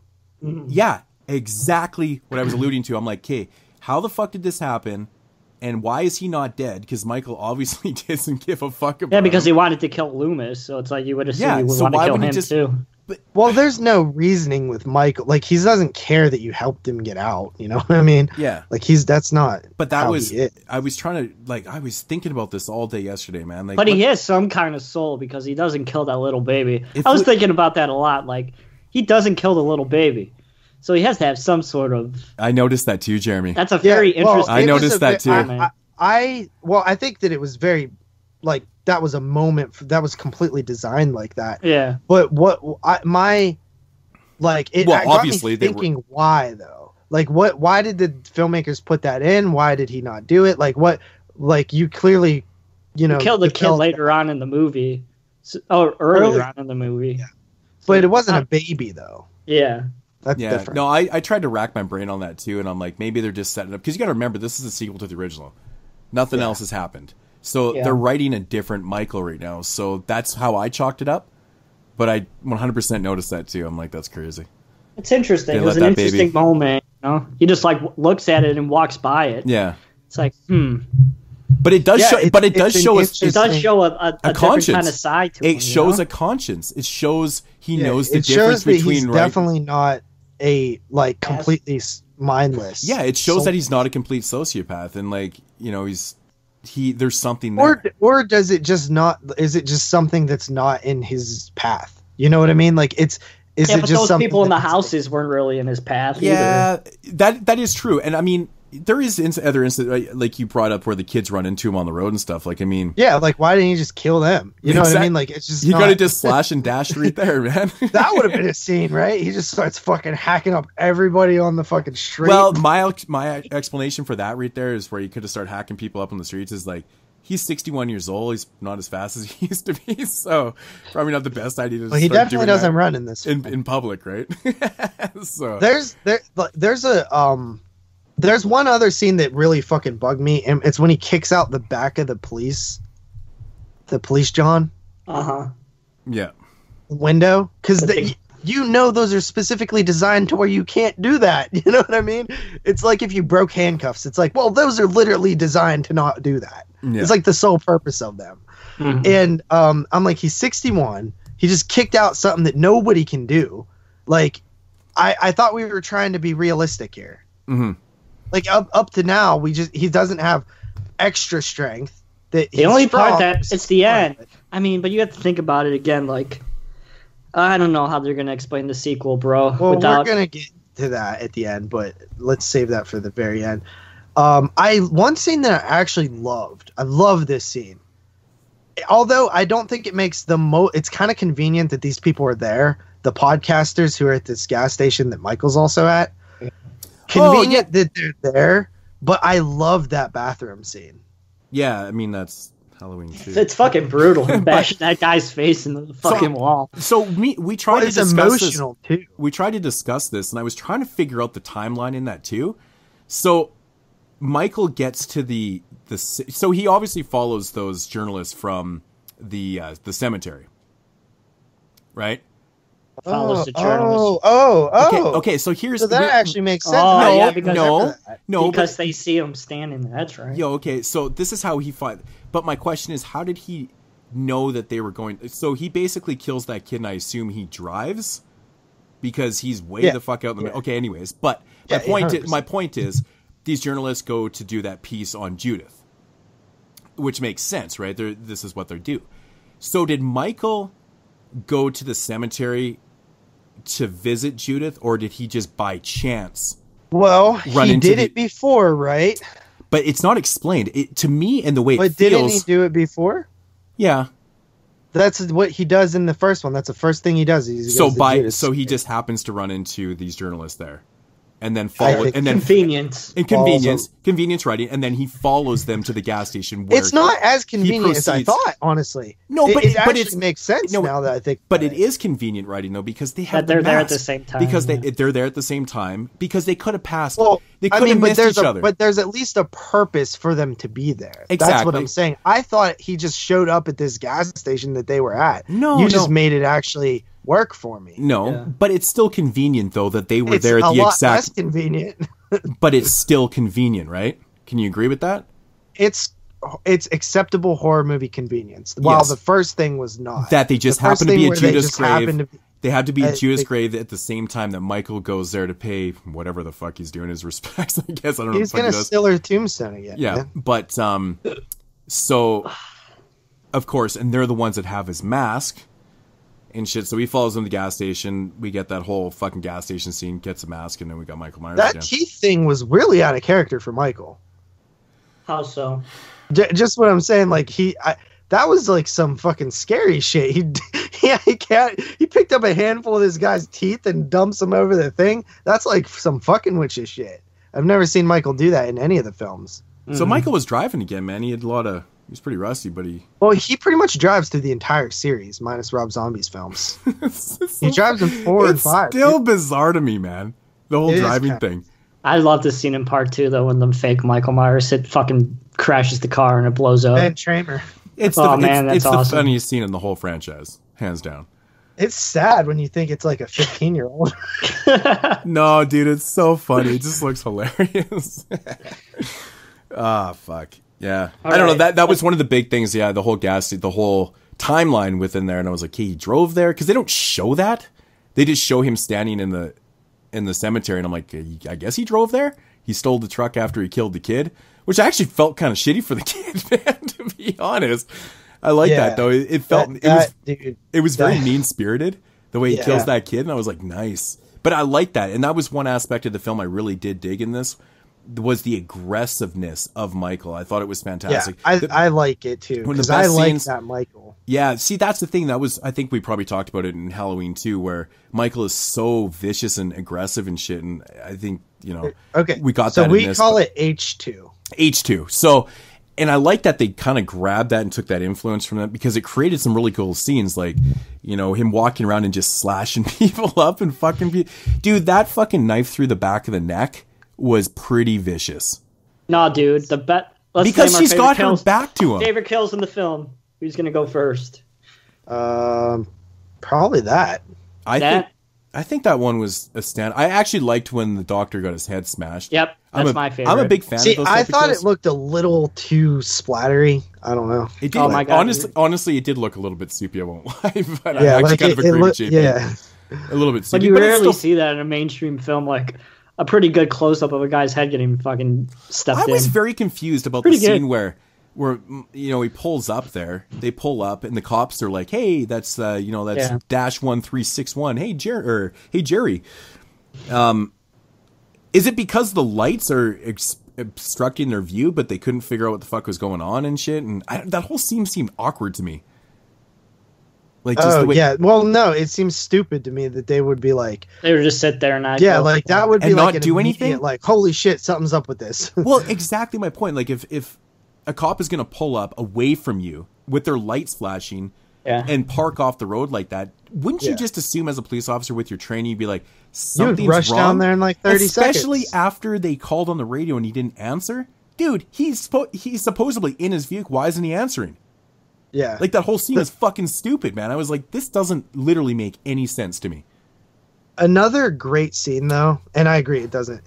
I thought that scene was bullshit. Yeah. Another great scene is where the kid is sitting in dude's yard, and he's like, doesn't realize shit, and then he gets Michael. Like stabbed, and then he like takes off running. That's actually a pretty intense scene. It's pretty cool Michael's because like the motion sensor lights are going on and off. It's getting slashed. It's actually pretty good. And honestly, like the way that kid, like he was kind of lame early on. He's obviously the whole lead up to that scene was super bad though.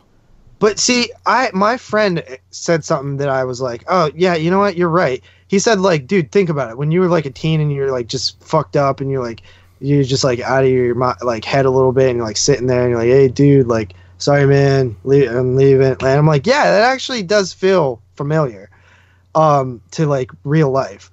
But when the kid actually gets cut and he's like screaming his fucking lungs out because he's like scared, that was actually pretty scary. Like that was a good performance right there. Like it was like straight real sounded. Yeah, the kid was still a douchebag. I mean, he's trying. Oh, here we go again with his douchebag. Well, what's wrong? I mean, you're really his best friend. Just broke up with his girlfriend, and now he's trying to fucking dig in there. That's douchebag shit. Come on, dude. That's your fucking best friend's girlfriend. But that's I mean, douche shit, dude. No matter how you look at it. Come on, man. Yeah, but it doesn't mean that everyone did. So then everyone's been a douche at least once in their life. Yeah, you're allowed to be a douche every once in a while, especially when you're young. It's like excuse.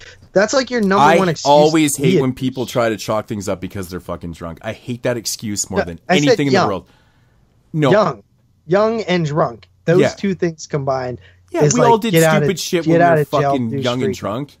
But I mean, come on, get out of jail, douche-free card. I've done like way worse things than any of these dudes are doing when I was a kid. Yeah, but there's worse things and then there's douche things, right? They're two totally different things, man. You know, if you got all shit-faced and went and broke every window in a house, yeah, you're an asshole. You're not a douche. You're a fucking dick. You know, hitting on your boy's girlfriend right after they break up 5 minutes later, that's douche shit. I've literally stolen my friend's girlfriends. That's fucking douchey, dude. It was douchey, but I was a kid. I'm not like that. I've always had a conscience, and then we've always had rules. Like, there's a period. Well, like if you break up if your boy breaks up with his girlfriend or vice versa, there's a period where you don't do anything until you know everything is over and done with. And I agree with you. You know, and then you can dip, and you even get permit. Sometimes you like go to your boy like, man, you know. Fucking Kara's been riding up on me, man. That is how we acted. But I'm saying there were points where it was just like, you know, you were just a douche. Well, luckily I don't have any experience in this conversation. I was kind of alluding. I'm just going to remain quiet because I've never stole anybody's girlfriend or had a girlfriend, so I'm just going to keep quiet. No, I'm dead serious. Like, I literally pulled that shit when I was in 7th grade. Like, I literally stole my best friend's girlfriend. Yeah, but like, see, that's pretty young. Dude, I was just like, what, 12? Man, she likes me. She was so hot. I was just like, man, she likes me. She's like, yeah. She's like, she don't like so and so. And I was like, oh, dude, that's fucking awesome, man. I was like, man, I feel bad, kind of. Yeah, but I was dude, like, as a 12-year-old, I'll get over it. you're not drunk. You're just stupid. You know, like these kids are like, you know, what, 16 to 18. I was like 14. You know, they're like fucking seniors. Like, I mean, come on, man. You know, you know the rules by then. Yeah, by then I wasn't so much. Yeah.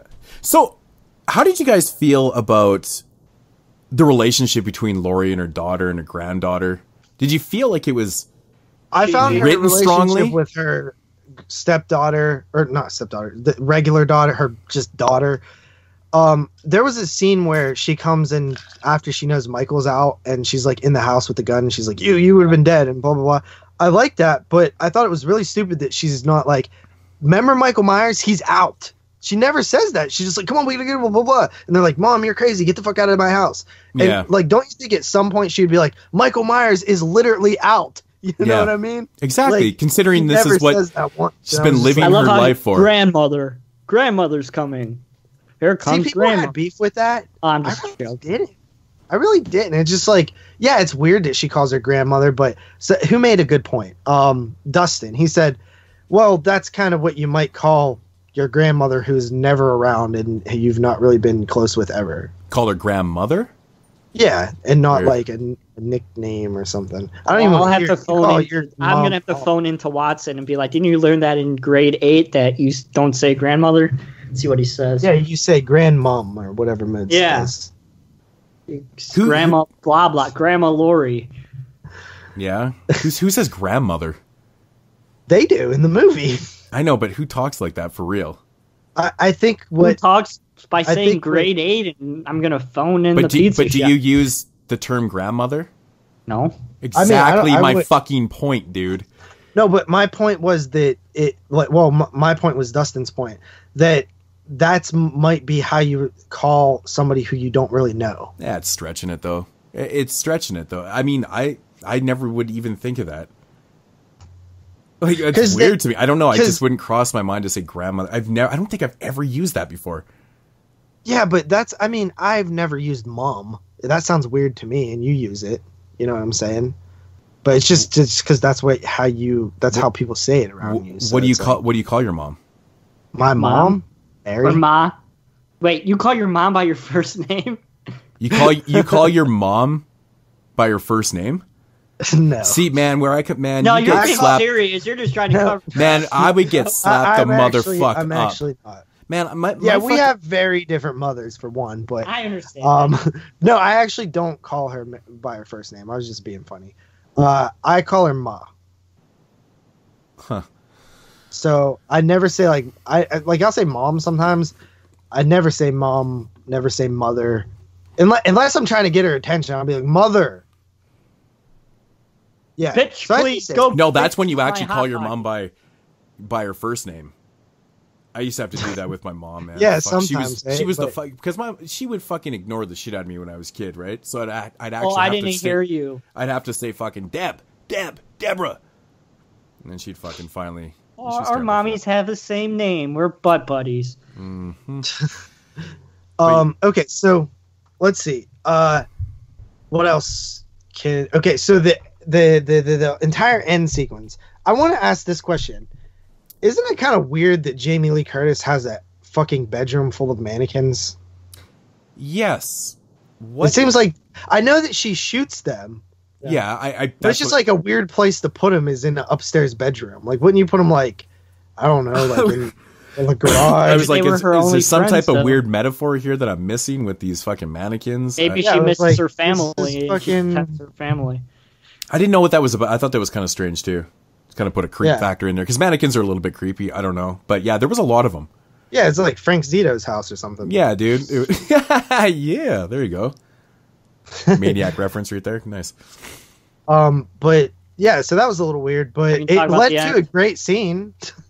I like the scene upstairs where you're like wondering where the fuck Michael is. You're like, Yeah. huh. So I got a question for you, man. So since we're into the end scene here, I mean, we get a little bit of it throughout the film. She's got a remote control island in her kitchen that opens into basically a dungeon of doom. But she's got like it's so extravagant. Of Bert's basement in Tremors. Like when you think of Rambo, you think of Bert in Tremors 2 when he's sitting in his basement with fucking guns everywhere. Like that's Rambo. I just think you're saying that she's like Rambo is a little bit far fetched. Like Bert, that's fucking Rambo. She doesn't. I don't think so, guns. man. I mean, she's fucking locking and loading down there, man. Yeah, but Fucking- Bert. But is she's like locking and loading a fucking lever action rifle. It's not like a machine gun or like something. Bert. What's the difference? It's still a fucking It's gun. It a doesn't matter fucking- what type of it's- gun it is. It kind of does, dude. No, like if it you have doesn't, man. like It's just a it's like those reference are to just basic. Like anybody can get those guns like fairly Dude, easily. it's you know what nothing I mean? to do with the type of guns. It's the action that you're portraying in that situation. It's very hero-ish. Rambo. Well, so is that anytime somebody has a gun, it's Rambo-ish? It's then? just because she's so fucking amped up, man. Fucking training. They literally. It's just the way it's portrayed in the film, right? I've never She's- fucking seen Rambo, so. Oh my god! Are you fucking serious? But I know when I hear people say like Rambo, I just picture somebody going in guns ablazing, like no, like, it's oh, not I'm like going that. to Rambo It's the style. fucking. It's the hero-ish aspect of it too, man. You know, and that's just what it came off to me, man. It was really intense. I thought her character was a little bit over the top throughout the film, a little bit too intense. I mean, you know, like you said, there's ways you can explain around it, but I mean, I'm looking at it like it's 40 years later. I get, yeah, you've been through some shit, but holy fuck, dude, like. It just, to me, it was just overdone a little bit, and then it kind of confirmed where I was going with the overdoneness. It's like, But don't you the gotta fucking- kind of take it in a little bit of a new direction, though? I mean, we've seen what 20 years later was like in that timeline. It's like, okay, so what? We're gonna just make her that again? Like, let's make her a little bit more crazy, a little bit more like yeah, kooky, a but little that bit didn't more. happen. But that hasn't happened though.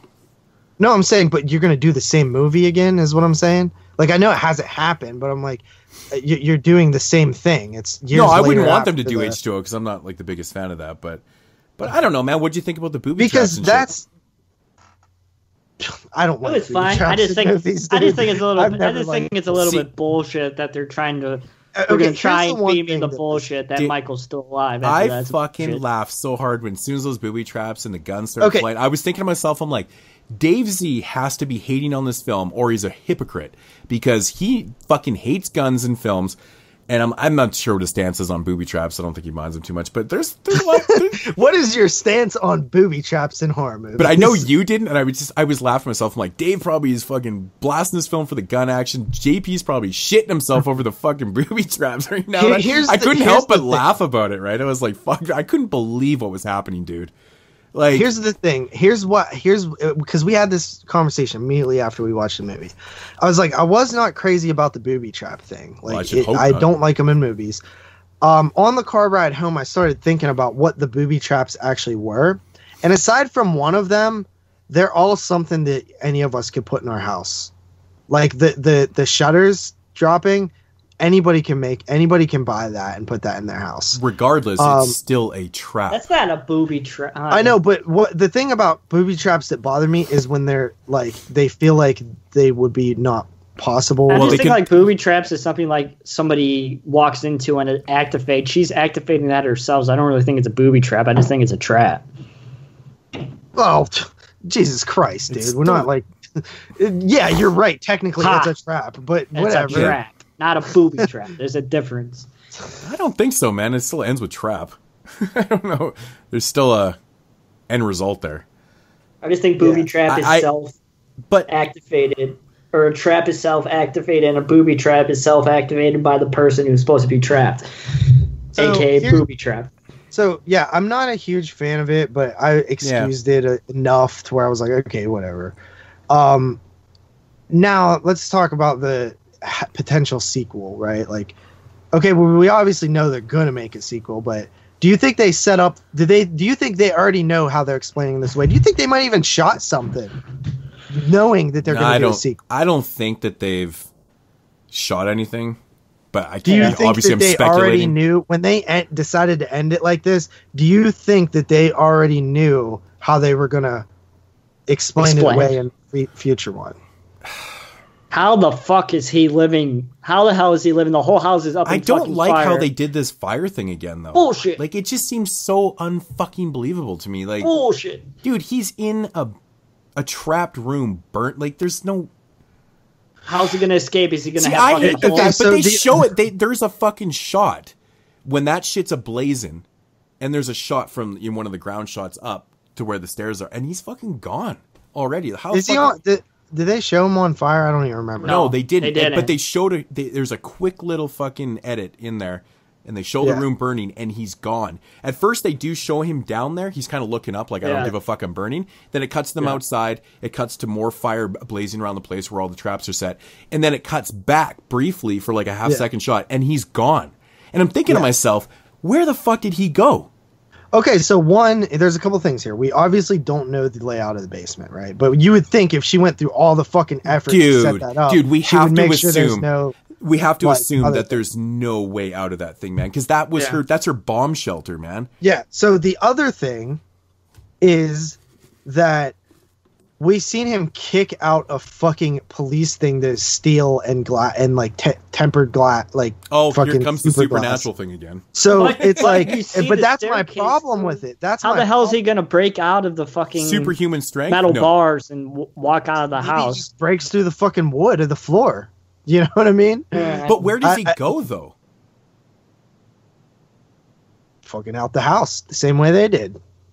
Well, he obviously didn't come out the same way because they would have seen him, but. Oh, you get what I'm saying. But no, okay, so that, I mean, look, I think that they would be fucking smart enough not to pull some dumb shit that they couldn't explain away later. Like, can we? But maybe that's their intention. They don't want us to be able to, they want us to sit here and think like, how the fuck are they going to explain this away? When really they know all along how they are. I'm hoping that's the case. Come to think of it though, they must have written something. In case this movie does really good, guys, we're going to write something. If we put this ending into the film, we're going to write something that we can write ourselves out of. I mean, they kind of gave that away with the post-credit, I wouldn't say scene, I would say sound effect, which Jeremy fucking said he missed, but that's pretty funny. Yeah. But I was like, we waited 7.5 minutes for that. Well, you know they're definitely gonna have a way around this. Like they had to have planned for it. What happened if it's all a dream sequence and Laurie Strode's really in a mental hospital and she just imagined all Jeremy, this? You're not allowed to talk anymore. See, no, here's the thing, right? Here's the thing, and I understand this, right? Because let's say you're making a Halloween film, right? well, everybody knows that they're going to want a sequel, but that means you can never end your film, right? You can never end it with Michael dying or presumed dead, because then everybody knows that he's not. So at least if you make it look as impossible as you can, at least it's like, okay, well, that was like he died, but we know that, like, you know what I mean? It's a catch-22. You're like in a fucked up spot where you can't. And if you ended it with him just escaping, everybody would be like, oh, fuck, obviously he's going to do that. They need to make another film. But ending it like this is like more definitive looking, but I'm just hoping that they don't fucking fuckery it. You know what I mean? Like, and make it something really fucking dumb. Like a dream sequence? Like a dream sequence. I just think if you were smart. There's one thing that I noticed about this film. I haven't heard anybody else bring it up. So, and this could be this probably is nothing. So when Michael steals that car from the dad and his son, right? The truck. Yeah. Yeah. Okay. So you guys know how they go back out, they run out of the house and they hop in the back of somebody's truck. Didn't it look like the same truck? Fuck it. And why is that truck there? She's clearly in a secluded place. Like, it got me thinking that that might be something with it, but I don't know. Wow. Don't know. Don't have an answer for that. But yeah. So, yeah, dude, I think most people are like, how the fuck are they going to explain this? And the only way I can look at it, though, is if you're going to write something as almost silly as the situation they put Michael in at the end there, you have to be thinking ahead here, right? You would think that you already have a way out of it. Yeah. So I like the emotional moment where he's like looking up through the bar. It's kind of sad when he's like looking up through the steel bars or whatever, and the place is on fire. That was like really touching. It's good. It was just like a good moment. It's a great but show. I fucking don't like the ending in terms of just like the movie shots. No, I think the whole that ending is moment was ridiculous. cool. You could have set that moment up in another way. You know what I mean? That moment was great. I love that moment, but I'm not a fan of the booby trap thing. It takes me out of the film too much, honestly. Yeah. But it's a movie that has some missteps for sure. I actually expected it to be better than I actually ended up feeling about it. But I liked a lot of the stuff too. And I think what I got by the end of it is I was like, that was a pretty good movie. It's a pretty good Halloween scene. As a Halloween film, yeah, it's pretty good. Yeah. But it doesn't feel special to me. It doesn't feel special like Rob Zombies did or like H2O did to me. Like, because I like H2O, and I think that the ending of H2O is like one of the best in the series. It's a very strange thing. When the film ended and we were discussing it in the parking lot, if we had done the review right then, my rating was higher. Yeah. Went home, thought about it, tried to deconstruct some things, and of course I had all day the next day at work, which gave me lots of time to think about it. And I'm telling you, man, I was like weighing out the pros and cons. I'm like, yeah, I really like these things about it, but there's a lot of things I didn't like. And it just felt to me like there was more cons in this I kept coming back to that were bugging me a lot more. I think, yeah, this film, it's shot really well. I think the kills and the score were pretty much the highlight. I think a lot of the subplots in this were so fucking bad that it ruined a lot of things for me. And the ending is just the topper. So, I don't know, man. I like the dynamic between Laurie and Michael. Yeah, let's go into ratings. I'll go first. I did like the dynamic between Laurie and Michael. Like Moon said, I thought it was shot really well. I thought that there was like the score was really, really good. Yeah. I think that a lot of the early stuff was good, minus the very opening. I thought it was interesting, but I feel like you could have done better with that. For the opening, come on, it's the opening, man. I lost my goosebumps, man. I was like, yeah. And then I like the Halloween atmosphere that's in it. It's not as thick as like part 4 or part 1 or 2 or anything. It's there. It's just not that thick. It's way thicker than H2O. I'll tell you that right now. which is one of the worst parts of H2O, is it doesn't really feel like Halloween. Not as thick as either of the Rob Zombie films. Those capture it great. Yeah. I love I didn't feel like the town felt like Haddonfield that much to me, though. Like, it didn't feel like the same town as the original, even if it is 40 years later. I like the Jamie Lee dynamic. I honestly could have done without that much of the daughters things. Like, I don't know, it was like okay, I guess. Like, I liked how it all like culminated at the end with the three, but I don't know, I didn't think they were that strong of characters, especially the regular daughter, not the granddaughter. I like the dynamic between the granddaughter and the grandmother more than anything to do with the mother. I thought I thought the between Laurie and her daughter was super weak. Yeah, no, that was kind of weak. And like they really made her a weak mom too, like how she's always lying about, you know, inviting her out and shit because she just wants her daughter to kind of stay away from her and shit. I don't know. I mean, she's supposed to be written like that. I get to where you don't feel good about her. I get that, but I don't like, know. You would think that, you know, I think that whole thing where like the arc where like she at the end she realizes her mom was right this whole time. I just feel like it was either rushed or just not like done properly. I know, it just felt awkward, like basic. Right? It felt awkward. It just felt like a little too basic. Yeah. And then I think the booby trap stuff I didn't like so much, but the whole end sequence up to that point I loved. I loved Michael Myers grabbing her through the door and her blowing off his fingers and him being upstairs and like that whole thing. I was like, that actually reminds me too. So if there is he's not gonna have fingers. He's not gonna have fingers. So he doesn't have an eye, and now he doesn't have fingers. Yeah, that's so interesting. I like that they showed so much of like Michael without the mask. That was kind of cool because it kind of almost humanizes him a little bit. You know what I mean? But a lot of people don't like that, but I kind of do. Anyway, I thought the bus thing was a little. I hated the fucking doctor, the twist in the doctor thing. It made sense for like, okay, it makes sense how he got escaped and stuff, but I just felt like it wasn't set up, man. It just wasn't set up properly. What else? Really quickly, the score, great. What else? There was something I had. Oh, the scene with the babysitter I really liked. It was cool. Maybe not the comedy at the end like Moons had an issue with, but where she goes to shut the closet door, that was great. I love that. Where's the titties? Oh, and when she's like has the sheet over her, and that's kind of cool too. Reference. That's a Halloween reference. I like that. And the those dude things are pinned all up to the fucking wall, bro.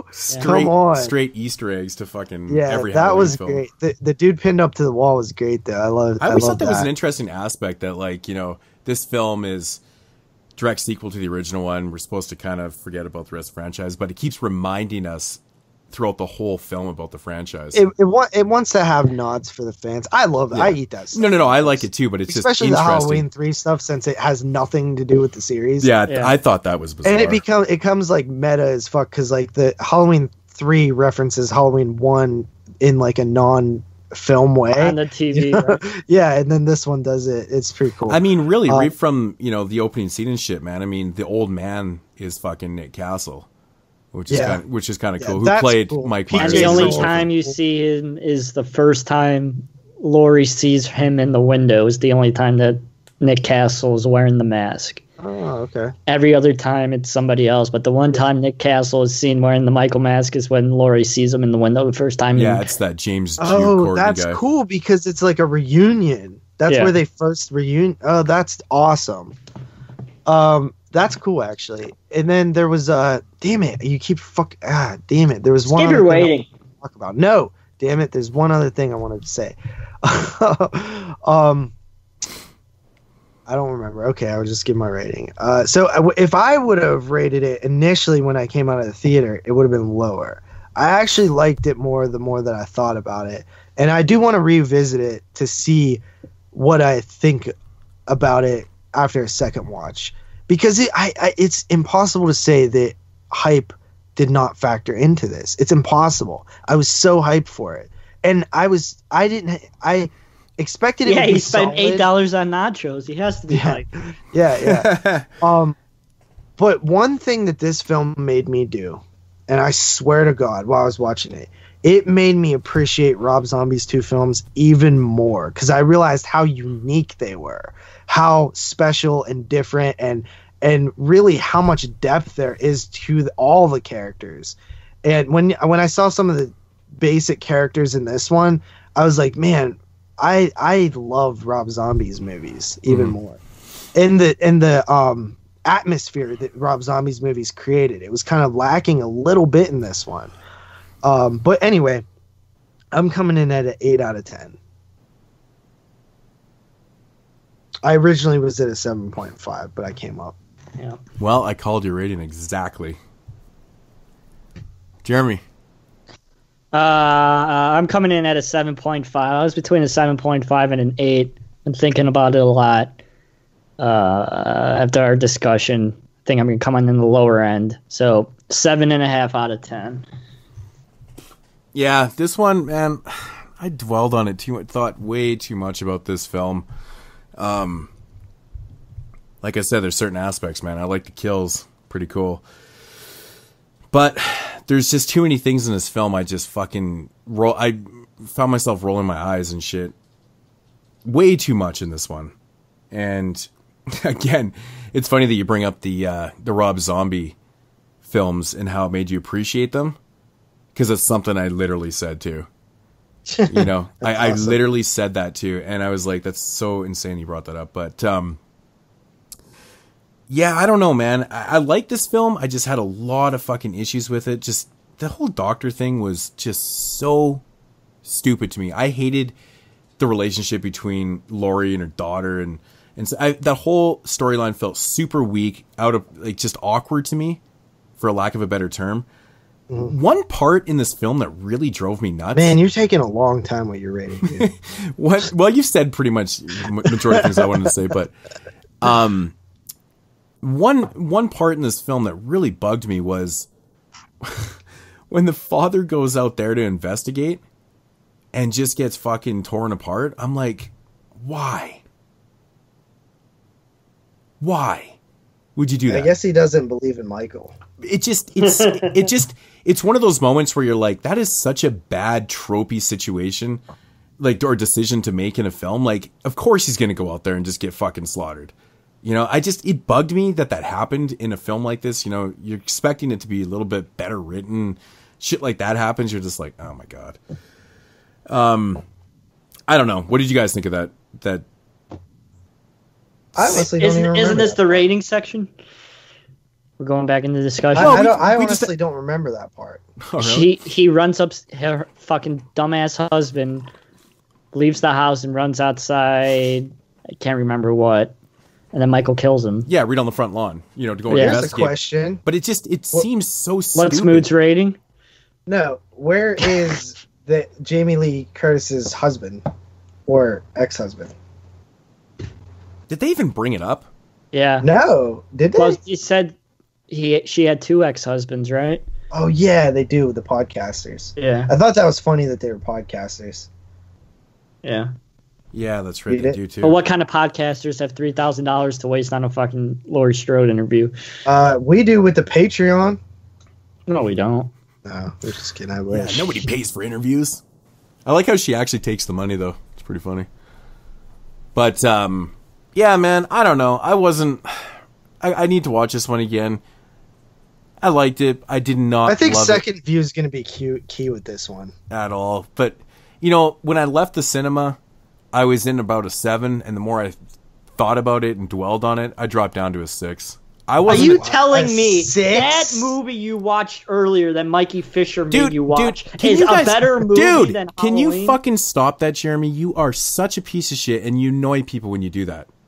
But it's true. That is not comparing this movie to any other rating, dude. It's not comparing. Why do you assume that every rating is a comparison to a different movie? Because that's how you rate the movie. No, I don't compare this movie to other movies. It's the rating I'm giving this fucking movie. JP was about to say he agrees with me, I might have to say. Damn. I think there's a lot of bad in this movie. There's a lot of bad in this movie. There's a lot of poor decisions. Are you sure this isn't coming from a place of passion? No. Dude, I thought about it for 2 fucking days. Because like... You have to remember, you gave Blair Witch a 3, JP. Yeah, but Jeremy... Well, that's more believable, I think. I don't know. I'm just thinking of the other films we've talked about in the franchise, like Halloween 6. I don't know why I have to be questioned every time I give a rating.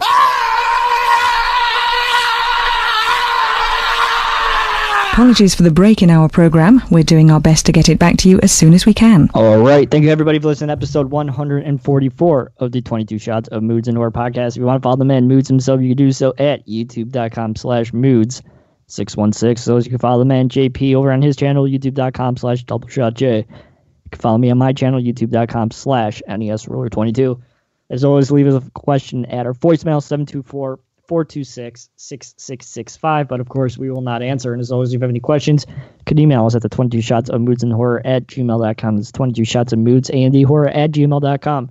And please join the Facebook page, facebook.com, search bar 22 shots of moods and horror podcast. And please support the Patreon to get the sand sucked out of my vagina and to get the show 2 days earlier. Patreon.com/22 shots podcast. And that's due everybody for episode 144 of the 22 Shots of Moods and Horror podcast. We'll be back next week with the big 1982 show with Exploding Heads. So stay tuned, everybody, for next week's show.